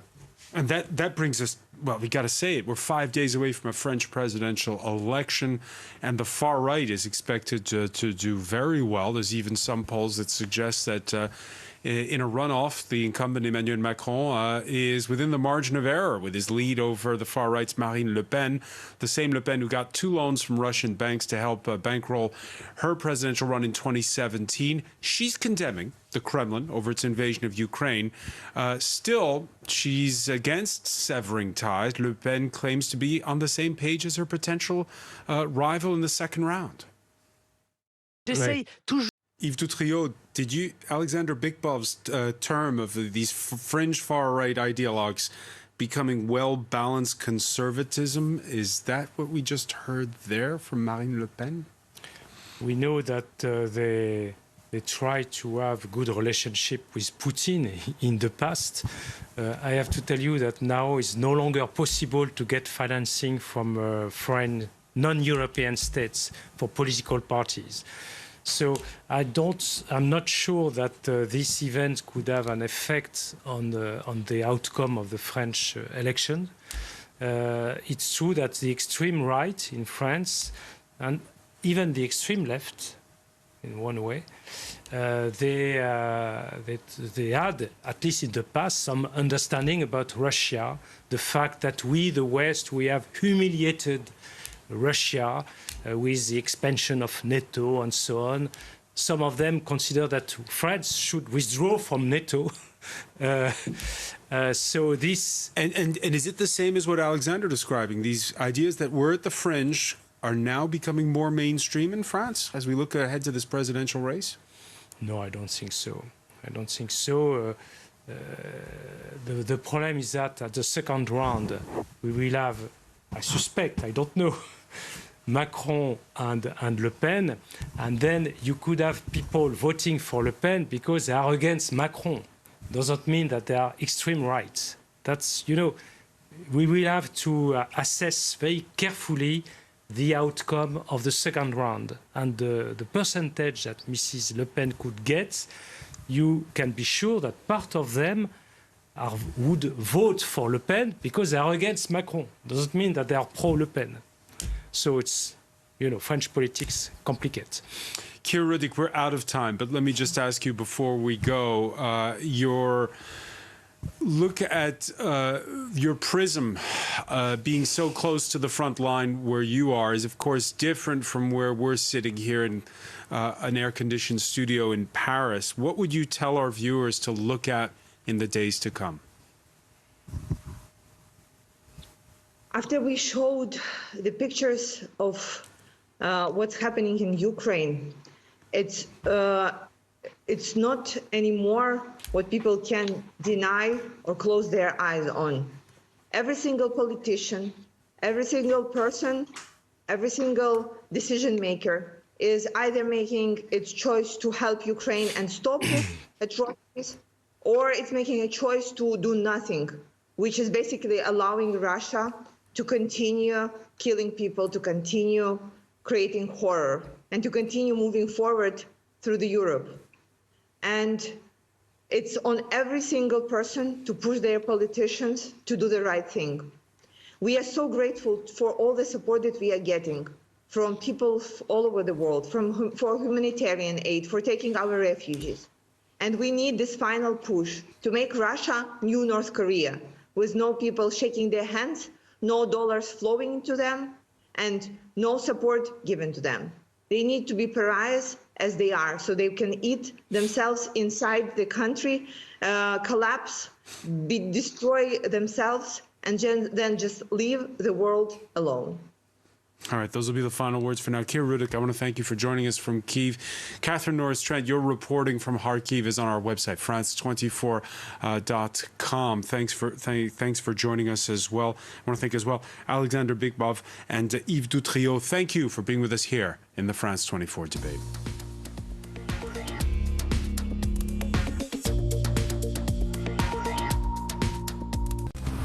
Au Cameroun, les violences contre les personnes LGBT ne cessent d'augmenter. Elles sont documentées par nos observateurs qui tentent de les prévenir, de secourir les victimes, mais également de sensibiliser la société. Dans cet épisode de Ligne Directe, nous partons à leur rencontre au plus près de ce phénomène. The Observer's Direct, presented by Corentin Beignet on France 24 and France24.com.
North to South Africa, from Bamako to Nairobi, from Accra to Mogadishu. Bringing you all the political, economic, cultural and social news from Africa for a better insight into an ever-changing continent. Across Africa, presented by Georgia Calvin-Smith on France 24 and France24.com. Because a new page of history gets written every day. Because breaking news can't wait. Information everywhere. In all situations. On every subject. Understanding the world. Imagining the world. France 24. A different take on the news. Liberté, égalité, actualité. This is live from Paris. It's 8 p.m. I'm Tom Burgess-Watson, and these are the headlines. The Ukrainian President Volodymyr Zelensky addresses the UN Security Council, showing them footage of atrocities carried out by the invading Russian forces. Ukraine says it's bracing for thousands of Russian reservists expected to reinforce Moscow's bid to seize the country's second largest city. That's the city of Kharkiv. And with round one of the presidential election looming on Sunday, the death of a young Jewish man, Jeremy Cohen, becomes a major focus on the campaign trail here in France.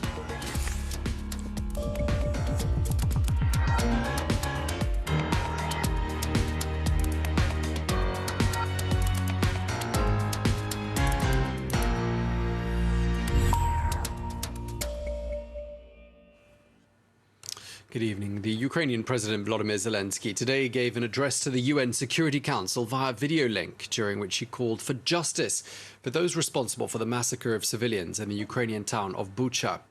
Well, President Zelensky also showed the UN body some of the gruesome images of what the Russian forces left behind them, calling these events in Bucha the worst atrocities since the Second World War. Well, the Kremlin says this is all fake news and that Ukraine staged these events, but satellite images disprove Moscow's claim that the bodies lying in the streets of Bucha weren't there when the Russian forces left the town. Well, here's what President Zelensky said.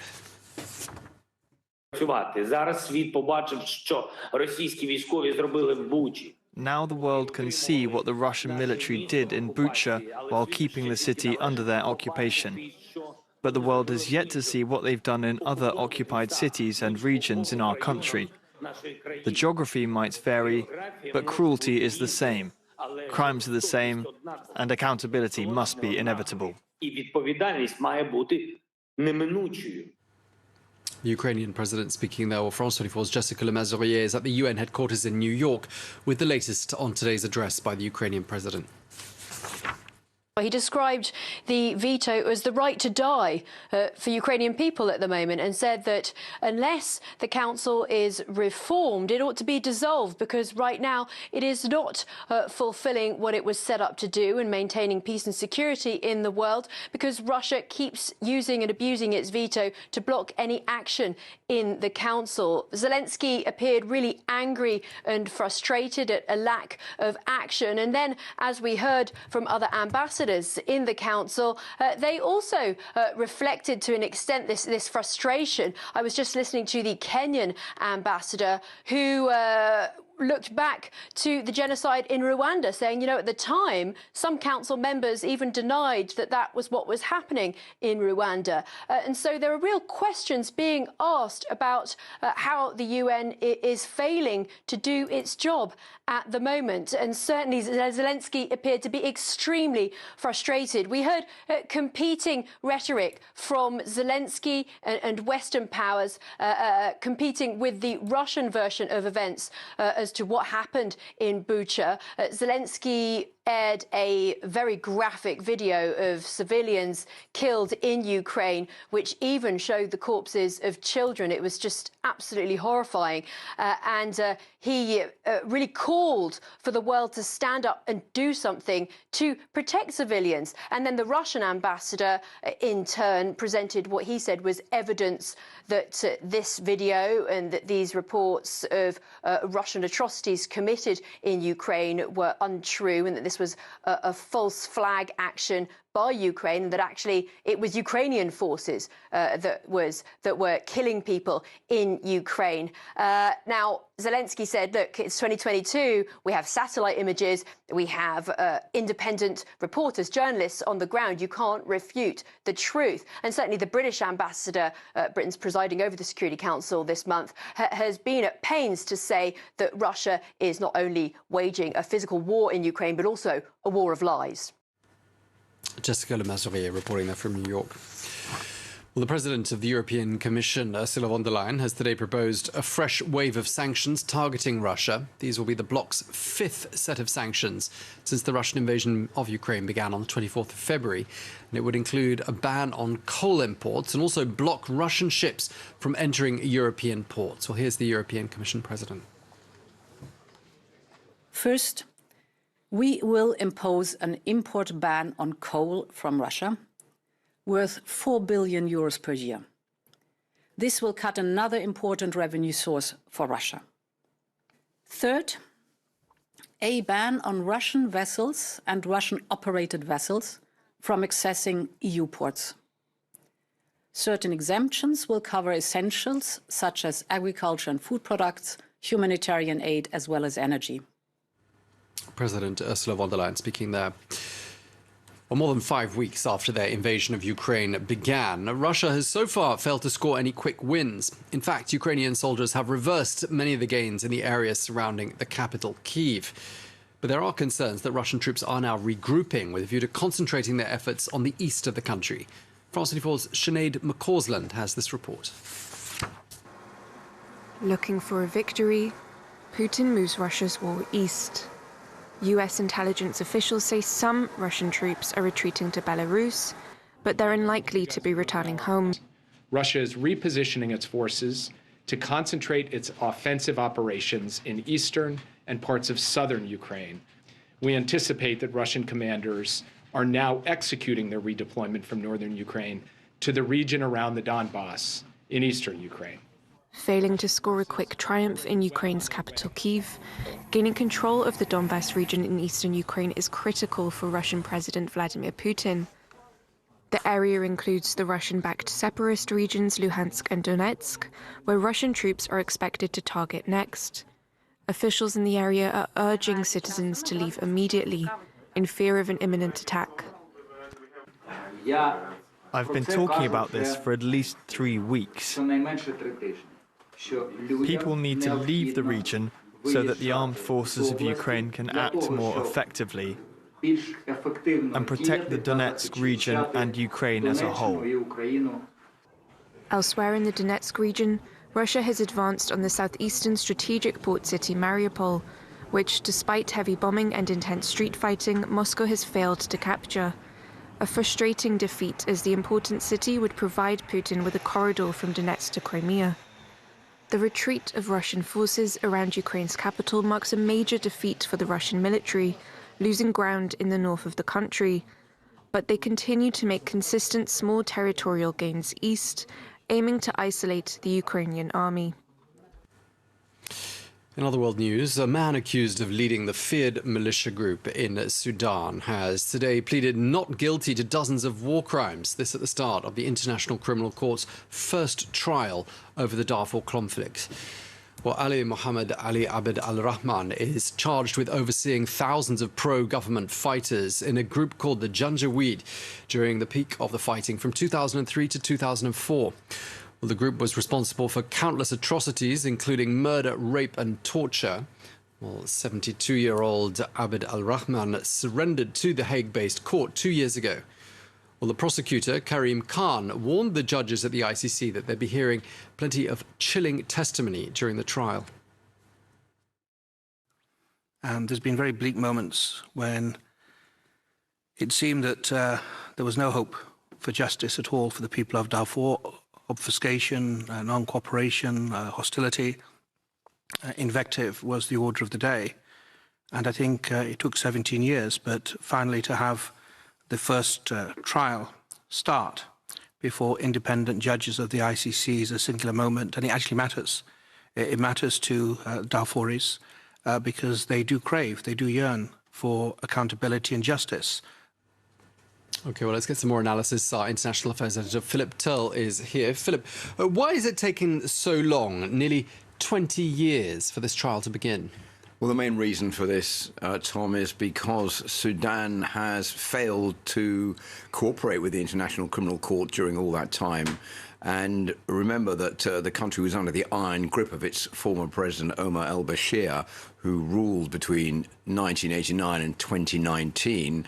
And during all that period, which encompassed the area, the time when the Darfur massacres took place between 2002 and 2004, he refused to have anything to do with the International Criminal Court, and therefore anybody who'd been involved in that was not going to be sent there. So it's only after he was deposed from power in 2019 that investigations were finally carried out, and the accused were then taken to The Hague. And the man who's on trial at the moment, who's dismissed all these accounts and said that he is not guilty, Mohammed Ali Abd al-Rahman, fled out of Sudan to the Central African Republic because he feared he was going to be arrested. And it was only there that he actually finally did surrender and was taken to this trial. So this is a very symbolic trial that's taking place in The Hague, because it's the first time that we have actually got to put anybody who was involved in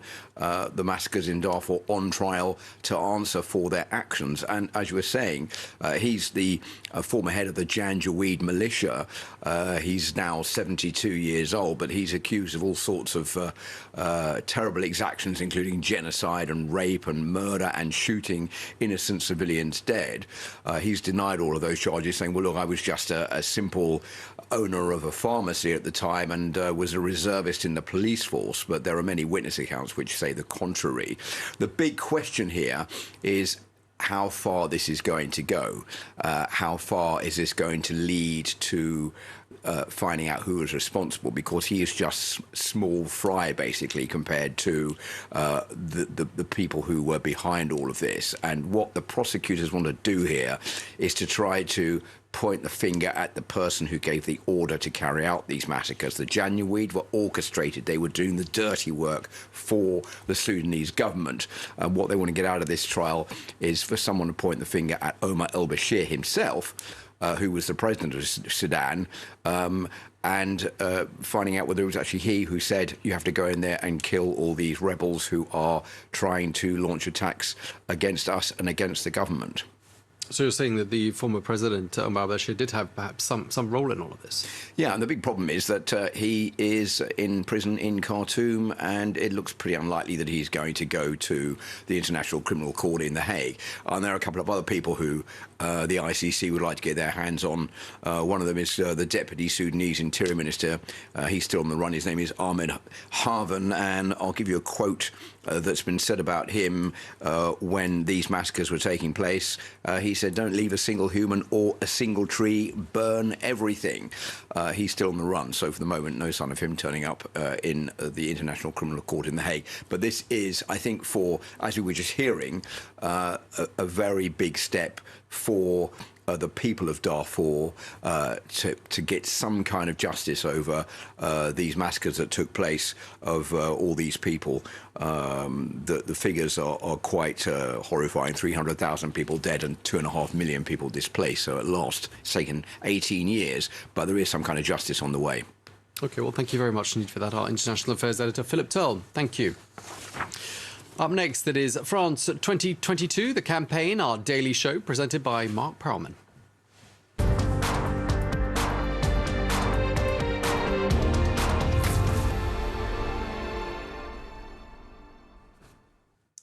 Hello and welcome to France 2022, the campaign, our daily show covering the presidential race. Only 5 days to go before round one. Today, a tragic death of a Jewish man takes center stage while the conservative hopeful crosses the Atlantic to fish for desperately needed vote. Here's the recap of the day with Shirley Sitbon. It's a death that is shaking up the campaign. Jeremy Cohen, a Jewish man with a mental handicap, was killed by a streetcar back in February.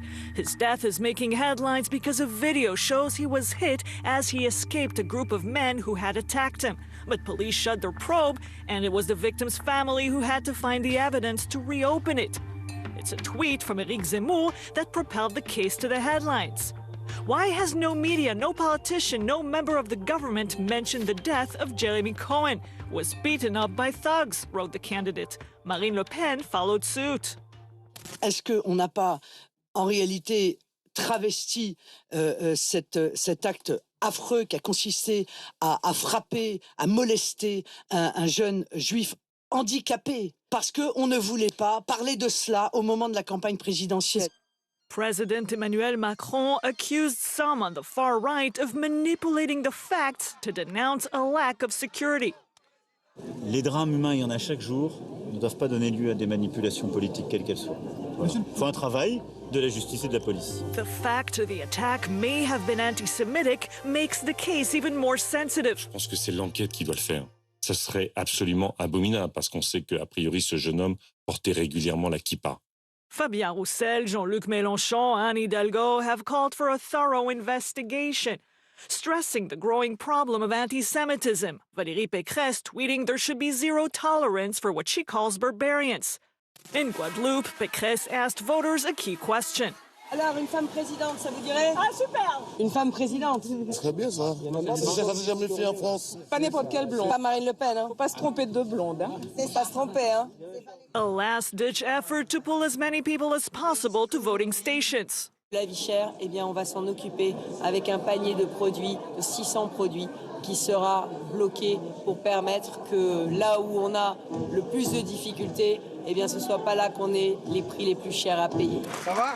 Communist Fabien Roussel got back to the basics of political work, door-to-door campaigning in front of a dozen cameras. Je suis venu ici pour répondre à vos questions. That is all from the campaign trail. Meet again tomorrow, same time, same place. OK, well, we can welcome now our campaign commentator Angela Diffley. Welcome to you. Hi, Tom. Angela, we want to talk again about the tragic death of Jeremy Cohen. This has caused a lot of controversy. Why has it become such a campaign issue? Well, it's become a campaign issue because the family contacted Éric Zemmour. They were dissatisfied with the police action in this investigation. The police themselves had failed to find any witnesses. We're not quite clear why that is yet. And so the family themselves had to put out flyers and eventually got hold of this video which suggested what had happened immediately before his death. So they hoped that by letting Éric Zemmour know about this, that he would put it in the spotlight and that would galvanise the police into pushing the investigation forward. All of that seems to be happening already. We are 3 days ahead. There are 3 days left of campaigning for this presidential election, and everything is politics. There is a famous incident as well here in France. In 2002, on the final day of campaigning, on the Friday before the Sunday vote, a very elderly man was beaten up and left for dead, and his house was set on fire. He appeared on the news bulletins with his face severely battered. And on the Sunday, Jean-Marie Le Pen, the far-right candidate, for the first time got into the second round. And a lot of analysts surmise that it might be that very brutal attack was fresh in the minds of people. Jean-Marie Le Pen was tough on security, and that pushed him into the second round. So it's made a few of the other candidates nervous. Yeah, and are some of the candidates managing to sort of make traction out of this? Well, the person who isn't is Emmanuel Macron. 68% of the French people in a recent poll said they thought he had a bad record on security, crime, law and order. And so he is among the people who have said we should not exploit this affair. We saw it in our film just a moment ago. He said it's a tragic event, but it shouldn't be manipulated and made into a campaign issue. The others will reply that anything is politics. COVID is not seen as an issue which is exploited. Ukraine isn't seen as an issue which is exploited. And so those candidates who feel this is an important issue have hit back on that comment. Marine Le Pen and Éric Zemmour both want security back at the centre of the campaign. Zemmour did very well at the beginning, back before Christmas, when it was at the centre of the campaign. And they both have said they would have much, much tougher sentencing. They repeat what the police says, which is that when these people are arrested, the judges give them too lax sentences. So they want this issue to stay in the front of the campaign for the remaining days. The race is really, really tightening now. And so we'll see whether it resonates with voters, whether they see this as a single issue, or, as Zemmour says, that the left is in denial and that France has a serious problem with violent crime. We'll see what the voters think. OK, well, thank you very much indeed for that. Angela Diffley, thank you. Well, let's take a look at how the candidates are doing in the polls. We have a new IFOP fiducial survey out this Tuesday. What does it say? It says that Emmanuel Macron is still leading the pack, 27%. Then comes Marine Le Pen, 23%. The far-left candidate Jean-Luc Mélenchon, 16.5%. Then comes the conservative candidate Valérie Pécresse. We just saw her in overseas territory, 9.5%. Éric Zemmour, who we just talked about, also 9.5%. OK, and just looking at the trend this last month or so, quite a striking evolution. Yes, it's interesting.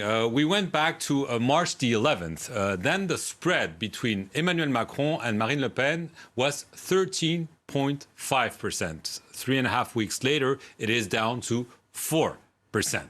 So it's tighter than ever. And you can see on the graph that there is a clear correlation between Le Pen's surge and the slide of her far-right rival, Éric Zemmour. He's back to under 10%. She's well over 20%, which is why she is in pole position for a rematch of 2017 when she faced off against Emmanuel Macron. OK, so in an eventual second round, what might we expect according to the pollsters? According to the pollster, Emmanuel Macron would still win, like 5 years ago, 53% versus 47%. But as I just said, it's much tighter, much closer, because in 2017, it was 64 versus 36% in favor of Emmanuel Macron. OK, now the candidates are holding their very last campaign events. This Tuesday, the far-left leader Jean-Luc Mélenchon has been holding his mark. Yes, he is physically, as we talk, in the northern town of Lille. And through the use of holograms, he will appear simultaneously in 10 other locations. Our Wassim Cornet is on hand. He is in Lille to follow the rally. Wassim, if you can hear us, Mélenchon is firing on all cylinders. He's hoping to finally reach the second round for his third presidential election. He really believes he has a shot.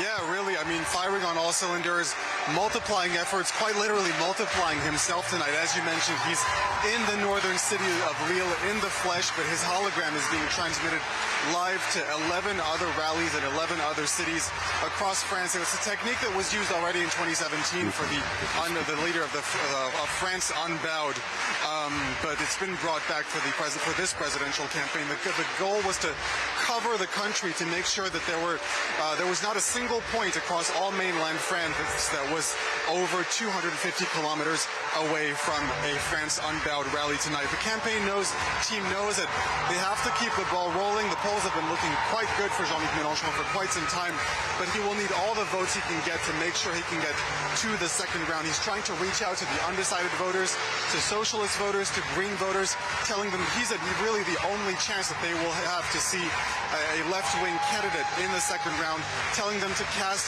a useful vote and potentially propel him to the second round, even if they don't fully agree with his political views.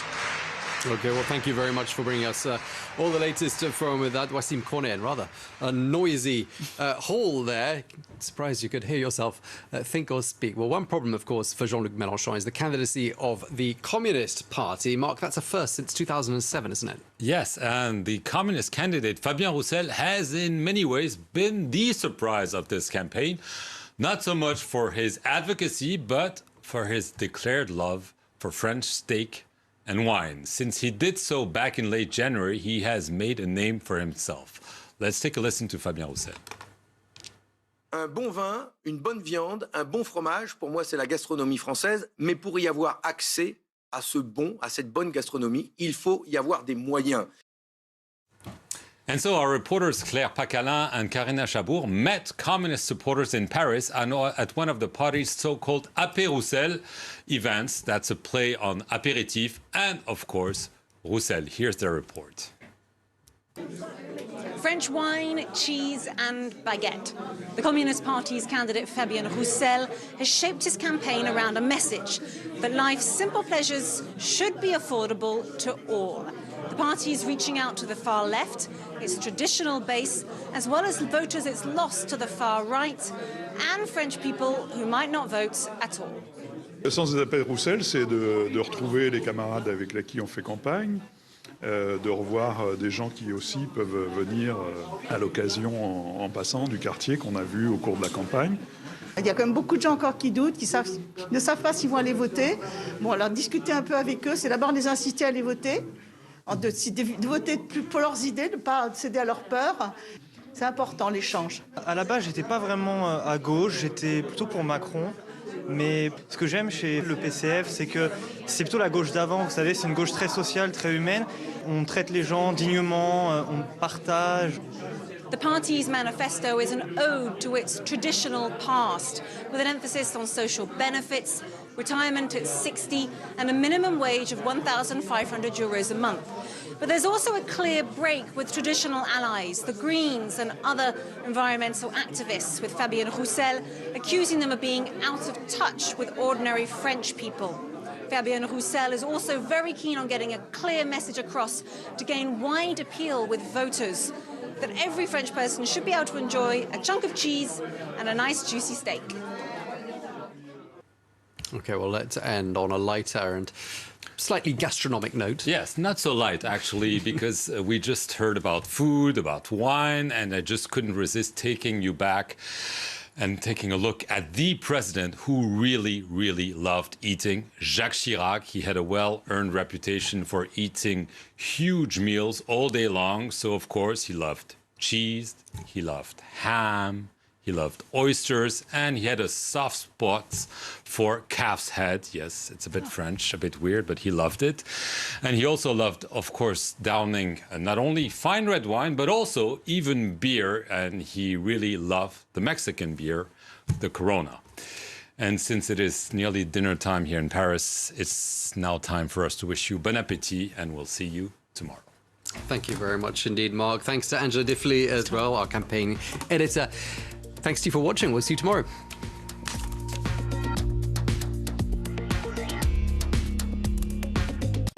Some rural and urban areas in France are desperately short of doctors. Too many are retiring, not enough qualifying. It's a recipe for a healthcare disaster. J'ai dû appeler la première fois une quinzaine de cabinets. Pour trouver des médecins ici, c'est la vraie galère. J'ai fait tous les médecins que j'ai pu, impossible.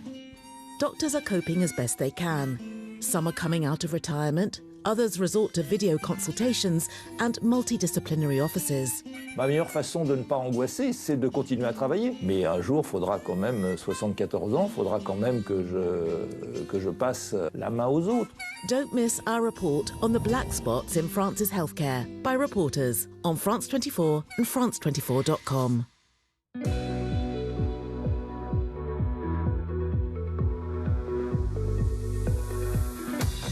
France 24.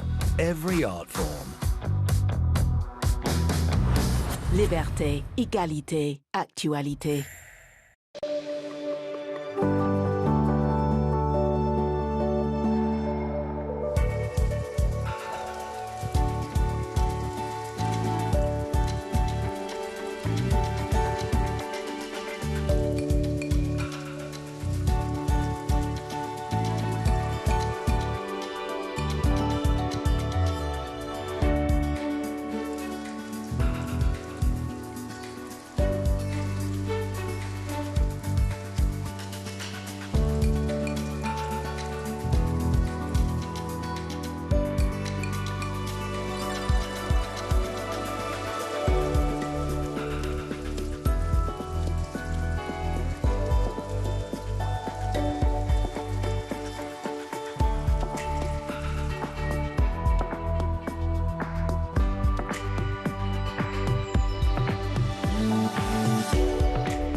Liberté, égalité, actualité.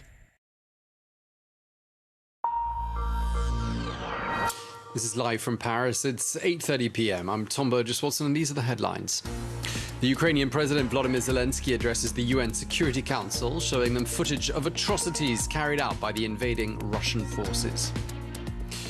Ukraine says it's bracing for thousands of Russian reservists expected to reinforce Moscow's bid to seize the country's second-largest city, the city of Kharkiv. And the first trial for war crimes in Darfur gets underway at the International Criminal Court. Ali Mohammed Ali Abd al-Rahman faces 31 charges for his role in the conflict 2 decades ago.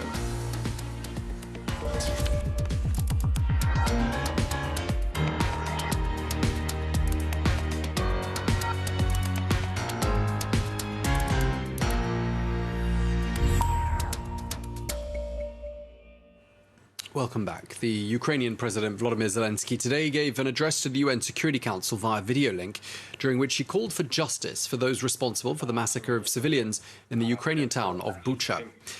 Well, President Zelensky also showed the UN body some of the gruesome images of what the Russian forces had left behind them, calling these events in Bucha the worst atrocities since the Second World War. Well, the Kremlin says this is all fake news and that Ukraine staged these events. But satellite images disproves Moscow's claim that bodies lying in the streets of Bucha weren't there when the Russian forces left town. Well, here's President Zelensky.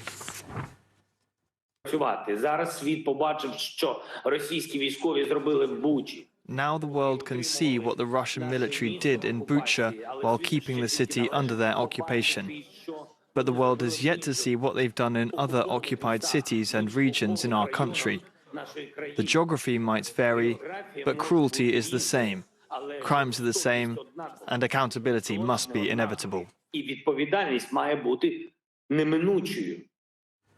President Zelensky speaking there to the UN Security Council. Well, France 24's Jessica Le Mazurier is at the UN headquarters in New York with the latest on President Zelensky's address.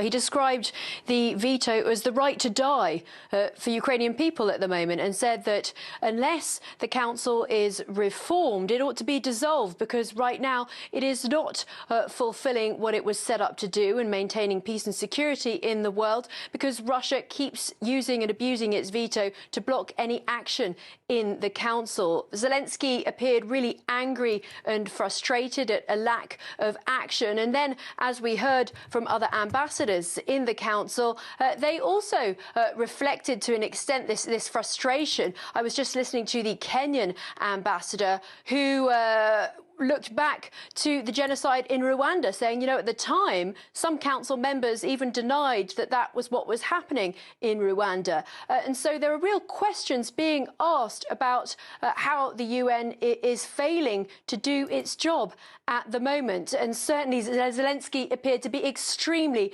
frustrated. We heard competing rhetoric from Zelensky and Western powers competing with the Russian version of events as to what happened in Bucha. Zelensky aired a very graphic video of civilians killed in Ukraine, which even showed the corpses of children. It was just absolutely horrifying. And he really called for the world to stand up and do something to protect civilians. And then the Russian ambassador, in turn, presented what he said was evidence that this video and that these reports of Russian atrocities committed in Ukraine were untrue, and that this was a false flag action by Ukraine, and that actually it was Ukrainian forces that were killing people in Ukraine. Now, Zelensky said, look, it's 2022, we have satellite images, we have independent reporters, journalists on the ground, you can't refute the truth. And certainly the British ambassador, Britain's presiding over the Security Council this month, has been at pains to say that Russia is not only waging a physical war in Ukraine, but also a war of lies. Jessica Le Mazurier reporting there from the UN. Meanwhile, the President of the European Commission, Ursula von der Leyen, has today proposed a fresh wave of sanctions targeting Russia. These will be the bloc's fifth set of sanctions since the Russian invasion of Ukraine began on the 24th of February, and it would include a ban on coal imports and would also block Russian ships from entering European ports. Well, here's what the European Commission President had to say. First, we will impose an import ban on coal from Russia, worth 4 billion euros per year. This will cut another important revenue source for Russia. Third, a ban on Russian vessels and Russian-operated vessels from accessing EU ports. Certain exemptions will cover essentials such as agriculture and food products, humanitarian aid, as well as energy. President Ursula von der Leyen speaking there. Well, these proposed sanctions would need to be approved unanimously by the EU's 27 member states. France 24's Brussels correspondent Dave Keating has this update for us. It was notable that she did say that the sanctions package will include coal, but not oil. And that is what many have been calling for, including French President Emmanuel Macron said on Monday that he believes that oil should be included in this fifth package of sanctions. Now, she did say that oil is on the table and that they are discussing whether to include a ban on oil as part of this fifth package. But we know that that is encountering fierce resistance from Austria and Germany, both of which are very, very dependent on Russian energy imports. When it comes to coal, I think it's about 4 billion per year that this is worth. It's not a huge amount. Generally, coal in the EU is consumed domestically. It's mostly a domestic fuel. The countries that use it tend to get it domestically. That is certainly true for Germany. So not a whole lot of coal is actually imported to the EU from Russia. So that won't make a huge difference. It's oil. That's the big question. Now, I'm hearing the fact that these sanctions are now on paper as a codified proposal means that everyone's agreed with them. That's how the EU works here. The Commission wouldn't be putting this forward if this hadn't already been agreed. So we can assume that everything listed today by President von der Leyen will be approved either tomorrow or Thursday. But the fact that she did mention oil unprompted suggests that there may be movement by Austria and Germany. So it's possible that before the end of the week, we could get oil added into this package, maybe even after this fifth package is adopted, again, either tomorrow, Thursday, maybe at the latest on Friday. But it is a signal that she did mention it today. Dave Keating reporting there from Brussels. Well, more than 5 weeks after their invasion of Ukraine began, Russia has so far failed to score any quick wins. In fact, Ukrainian soldiers have reversed many of the gains they made in areas surrounding the capital, Kyiv. But there are concerns that Russian troops are now regrouping with a view to concentrating their efforts on the east of the country. France 24's Sinead McCausland has more. Looking for a victory, Putin moves Russia's war east. US intelligence officials say some Russian troops are retreating to Belarus, but they're unlikely to be returning home. Russia is repositioning its forces to concentrate its offensive operations in eastern and parts of southern Ukraine. We anticipate that Russian commanders are now executing their redeployment from northern Ukraine to the region around the Donbass in eastern Ukraine. Failing to score a quick triumph in Ukraine's capital, Kyiv, gaining control of the Donbass region in eastern Ukraine is critical for Russian President Vladimir Putin. The area includes the Russian-backed separatist regions Luhansk and Donetsk, where Russian troops are expected to target next. Officials in the area are urging citizens to leave immediately, in fear of an imminent attack. I've been talking about this for at least 3 weeks. People need to leave the region so that the armed forces of Ukraine can act more effectively and protect the Donetsk region and Ukraine as a whole. Elsewhere in the Donetsk region, Russia has advanced on the southeastern strategic port city Mariupol, which, despite heavy bombing and intense street fighting, Moscow has failed to capture. A frustrating defeat, as the important city would provide Putin with a corridor from Donetsk to Crimea. The retreat of Russian forces around Ukraine's capital marks a major defeat for the Russian military, losing ground in the north of the country. But they continue to make consistent small territorial gains east, aiming to isolate the Ukrainian army. In other news, a man accused of leading the feared militia group in Sudan has today pleaded not guilty to dozens of war crimes. This at the start of the International Criminal Court's first trial over the Darfur conflict. Well, Ali Mohammed Ali Abd al-Rahman is charged with overseeing thousands of pro-government fighters in a group called the Janjaweed during the peak of the fighting from 2003 to 2004. Well, that group was responsible for countless atrocities, including murder, rape and torture. Well, 72-year-old Abd al-Rahman surrendered to the Hague-based court 2 years ago. Well, let's get more, and we can speak now to correspondent Molly Quell, who joins us from Delft in the Netherlands. Molly, you were at the ICC earlier today. You heard some of the opening statements today. That was sort of more procedural, but this trial is hugely significant, isn't it? Yes, good evening. It is both hugely significant for the victims of this crime. They have been waiting almost 20 years for justice, but it's a big day for the court itself. The war in Darfur was the first conflict that the UN Security Council referred to the court. That happened in 2005. Sudan is not a party to the Rome Statute, so without the security referral, there could have been no investigation by the court into the atrocities committed in Sudan. Okay, and how long might this whole legal process continue for, Molly? Well, you know, the wheels of international justice turn very slowly, unfortunately, for the victims. Likely months to years before we will have a final verdict in this case. And the court also has a series of outstanding warrants for other people that it would like to bring to account here in The Hague. And negotiations are ongoing about trying to bring those people from Sudan to the court. That was what the chief prosecutor, Karim Khan, told journalists after the hearing today. And just tell us a bit about the scene inside the courtroom and perhaps outside it as well. Yeah, it was, like you said, it was a bit procedural today. We heard opening statements from the prosecution. The new prosecutor, Karim Khan, gave a really powerful, emotional opening statement where he compared today to the celebration of Iftar, the breaking of the fast during Ramadan. And he said that, you know, this was an Iftar of sorts for the victims. And we heard very briefly from the defendant, only to plead not guilty. The court is expecting to hear a short statement from him tomorrow. Okay, well, thank you for bringing us the latest there. Correspondent Molly Quell in Delft. Thank you very much indeed.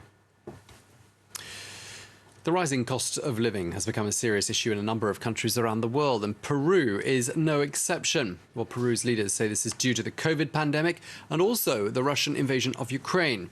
But anger has already reached boiling point there, and there have been some deadly protests and looting in and around the capital, Lima, and that's prompted President Pedro Castillo to impose a curfew, which took effect in the early hours of this morning. France 24's James Vecina has more. Faced with rising tensions, Pedro Castillo resorts to presidential powers. Due to the violent acts of certain groups blocking roads, the cabinet has agreed to declare a ban on the mobility of citizens in Lima on Tuesday, April the 5th, to protect the fundamental rights of all people. Demonstrators have been taking to the streets across Peru, at times clashing with police. While lorry and bus drivers have brought traffic to a halt, like here on the Pan-American Highway, where toll booths have been vandalised. The protests come amid soaring fuel prices, while the unrest has increased what were already high food prices. We have to work double, help each other financially. We have to do overtime, work all day. Sugar was 2.5 soles a week ago. Right now it's 6. Chicken was 12 soles 2 days ago. Now it's 16. In an attempt to appease protesters, the government has scrapped a tax on fuel and announced a 10% increase in the monthly minimum wage. Inflation in Peru hit a 26-year high back in March, and the protests are now another test for the recently elected President Pedro Castillo, who's already survived 2 impeachment attempts after just 8 months in office.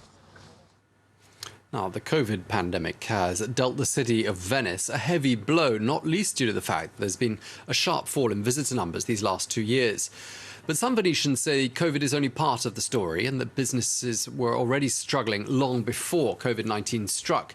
That, they say, is because Venice had become a stop-off for day trippers on cruise ships who don't spend much money. Well, the city authorities have come up with a plan to entice people to come to Venice and stay for longer, much longer, and thereby give the local economy something of a boost. France 24's Natalia Mendoza explains. A few weeks ago, Fiona's life changed radically. In early March, she left Paris to move to Venice. Today, her journey into work is completely different. It's really changed for me. It used to take 50 to 60 minutes in the metro in area, and now it takes 15 to 20 minutes walk through the historical center of Venice. So that's really nice, and I get a beautiful walk every day. Fiona is now working remotely from Venice for her employer based in Issy-les-Moulineaux in the suburbs of Paris. She's in the first group of professionals to come here as part of a new project called Venywhere that aims to encourage people who telework to come and live in Venice. We are here to do exactly the same job that we do in Paris, and also to set an example to other businesses, to show that one can send people abroad to work remotely, that it works. We can see results. The employees are happy, and maybe they'll stay working for the company longer. A variety of services are provided to potential remote workers, such as assistance with the administrative process, logistics, and even help finding accommodation. Hi, how are you? This morning, a potential candidate in Berlin is getting a virtual tour of an apartment. So you have here a dining table and living room. Oh, the light is so beautiful. Yes, the windows are really, really big. And from here, you can see the lagoon. 1,500 people have already registered on the project's platform.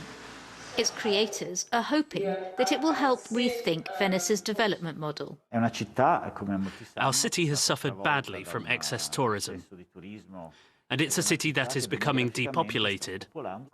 We want to change the city's population thanks to a flow of new residents who will help compensate the serious demographic crisis that we have here. Over the last 50 years, Venice has lost 2/3 of its inhabitants, a tendency that this new project is hoping to reverse, in order to repopulate this truly unique city. Well, it's time now for today's edition of Truth or Fake, our daily fact-checking segment, and I'm joined here in the studio by Catalina Marchand de Abreu. Welcome to Catalina. Now, let's start by looking at some Russian claims that the horrific attack on the Mariupol maternity hospital in Ukraine was in fact staged by the Ukrainian people. What have you got for us? A new video is fueling fresh misinformation about the attack on the maternity hospital in Mariupol and the Kremlin's efforts to deny that the airstrike took place on March 9th, as Russia stresses that the photos of the attack were staged by Ukraine. Out of this airstrike, we saw many shocking images, notably by the Associated Press. This woman was a victim of the attack. She's called Mariana Vishkirskaya. An interview on her was released this weekend on Twitter by Russian government-linked accounts. Unfortunately, we can't show the images of this interview under French law since we don't know if she's being held hostage or not, which raises the question, was this a forced interview? We can't confirm this information. What we can say for now is that the interview is sketchy. It was heavily edited with many cuts where she repeats the Kremlin's version of the attack. In the interview, she denies that this was an airstrike. She says it was shelling and that the hospital was occupied by Ukrainian army officials. The Russian mission in Geneva confirms this, reiterates this information that Mariana allegedly confirms, and a large number of Russian government accounts on Twitter claim that this woman was actually a crisis actor and that the photos of the hospital victims were fake. The Russian embassy in France also supports these claims. They say that the hospital was occupied by the Azov Nationalist Regiment, that they use the hospital and its occupants as human shields, and that this would have been proven by, quote, various sources. This was obviously shared by many pro-Russian accounts, calling these photos a performance by Marina Vishkirskaya, and that the attack would be a bogus claim made by Kiev. So how do they sustain these crisis actor claims? They base it off her previous occupation as a beauty blogger. In her Instagram account, she posted pregnancy shoots before the attack, or photos like these sponsoring beauty products as well, which is what would give credibility to this Russian crisis actor theory, and assert that Mariana is an actress/model posing as a victim for the Mariupol maternity ward attack. Tom. Okay, so what more information have we got about Mariana herself? The little information we have on her, according to this journalist who follows the story closely, he says that she was evacuated by force from Mariupol by Russian officials who call her a refugee, while others call her a hostage. This is still under investigation. And the latest report, she's not in Russia, but in separatist-occupied Donetsk, so a Russia-controlled territory where she can be neutralized. But the Kremlin continues to deny the Mariupol hospital airstrikes and alleges is Western propaganda, contrary to all the photo and video evidence we have on the attack, notably by the Associated Press and the Mariupol City Hall Telegram account that shows the aftermath of these airstrikes. But we can indeed confirm that the photos show this Ukrainian beauty blogger who survived the attack and not a crisis actor. But these are typical war tactics by Russia. We've seen it before. So what we have is more misinformation on Russia's evident war crimes. Tom. Yeah, as always, attempts to confuse the audience. Well, thank you very much indeed. Kasalina Marchandiabro, thank you for today's edition of Truth or Fake. That is it from us. I'll be back at the top of the hour with the top stories. Don't go away.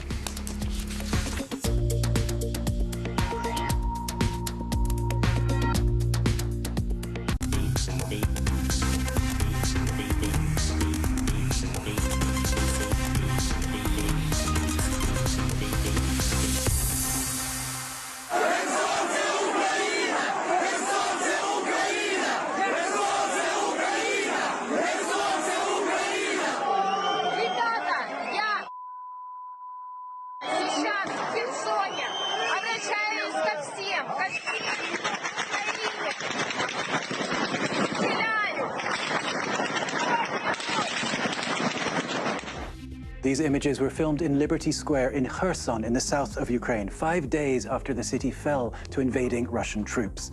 Their APCs and trucks had taken up position in the same square on March 2nd. Kherson was the first major city in Ukraine to be conquered and occupied. The Russians had started their bombardment on the 1st. We spoke to 2 women who were there.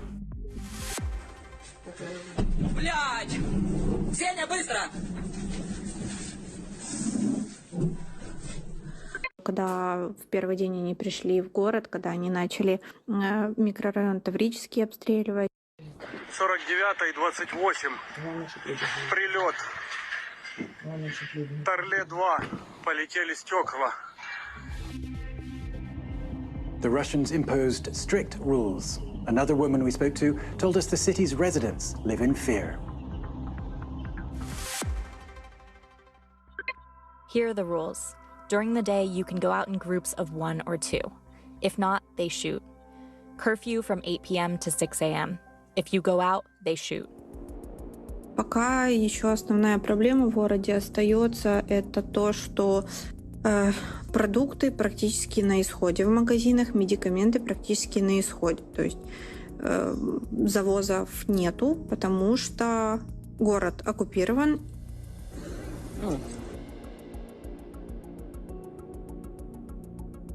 Понятно, у людей там какие-то запасы есть. Сейчас раскупается то, что было в магазинах.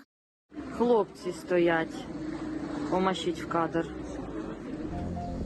Выключили связь. Люди не могут с собой, между собой общаться, не могут позвонить родным там, в другой город, к примеру, в село в какое-то. Они выключили украинское телевидение, просто нагло включили свои российские телеканалы.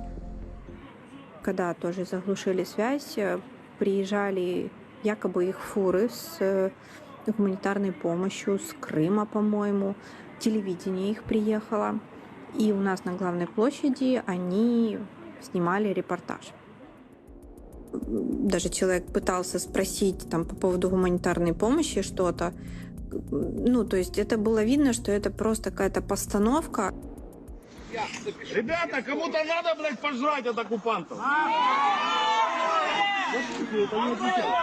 Надо не делать, надо нас спасать. Они, может, думали, что люди будут более падкие и выйдут много, и начнут сразу в ноги кланяться и просить эту еду, но, слава богу, такого не произошло, и ничего у них не получилось, и, мне кажется, даже особого сюжета там никакого у них не получилось. Here's how the same scene looked on Russia's state-owned Vesti TV. No sign of heavily armed soldiers, just aid workers in blue uniforms. No one jeering, no one challenging the occupiers. И вот митинги, уже третий день в Херсоне проходят митинги. Всеми своими фибрами мы показываем, что нам не нужен русский мир, нас не надо спасать, нам ничего от них не нужно. That's it for this week. As always, you can find more reports from our observers on our website. I'll see you next time. Fake news. Noun. False stories that appear to be news, spread on the internet or using other media. At France 24, our job is to provide you with information that's been verified. We check sources, we check facts, we sort what is true from what is fake. At the France 24 Observers, we verify photos and videos circulating online. If they're fake, we let you know and tell you how we spotted them. In Fact or Fake, we dig into viral stories around Europe to shake out the truth from the trash. Every day, the Info Migrants team scours social networks to fight fake news about the reality of migration. France 24, news based on facts. Liberté, égalité, actualité. Sri Lanka's civil war that ended in 2009 still marks the daily lives of the Tamil minority. They were the big losers in the conflict, and after all this time, many are still searching for those who disappeared. A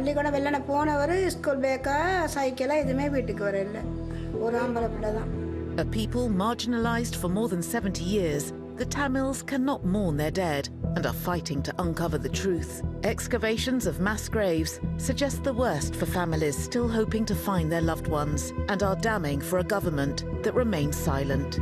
இலங்கையில் 7 ரகசிய முகாம் இருக்குண்டு மன்னிப்புச்சபை 2011 ஆண்டு November 10ல பத்திரிகையில வந்த செய்தி.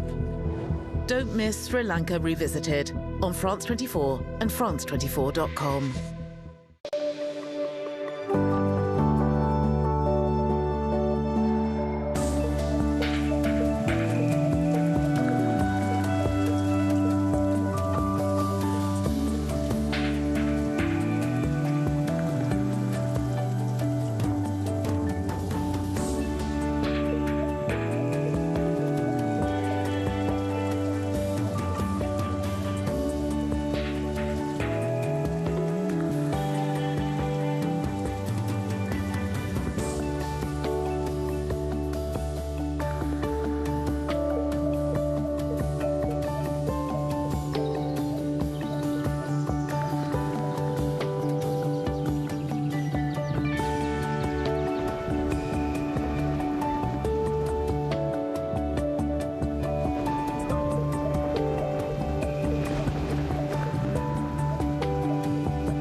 new page of history gets written every day. Because breaking news can't wait. Information everywhere. In all situations. On every subject. Understanding the world. Imagining the world. France 24. A different take on the news. Liberté, égalité, actualité. This is live from Paris. It's 9 p.m. I'm Tom Burgess-Watson. These are the headlines. Ukrainian President Volodymyr Zelensky addresses the UN Security Council, showing them footage of atrocities carried out by the invading Russian forces.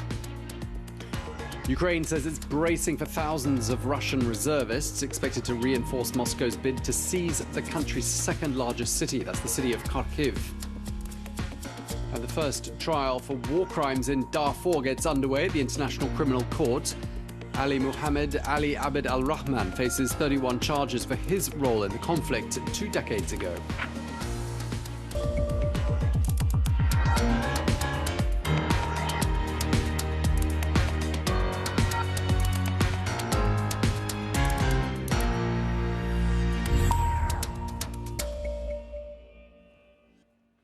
Welcome back. The Ukrainian President Volodymyr Zelensky today gave an address to the UN Security Council via video link, during which he called for justice for those responsible for the massacre of civilians in the Ukrainian town of Bucha. Well, President Zelensky also showed the UN body some of the gruesome images of what the Russian forces left behind them, calling these events in Bucha the worst atrocities since the Second World War. Well, the Kremlin says this is all fake news and that Ukraine staged these events, but satellite images disprove Moscow's claim that the bodies lying in the streets of Bucha weren't there when the Russian forces left town. Well, here's what President Zelensky had to say.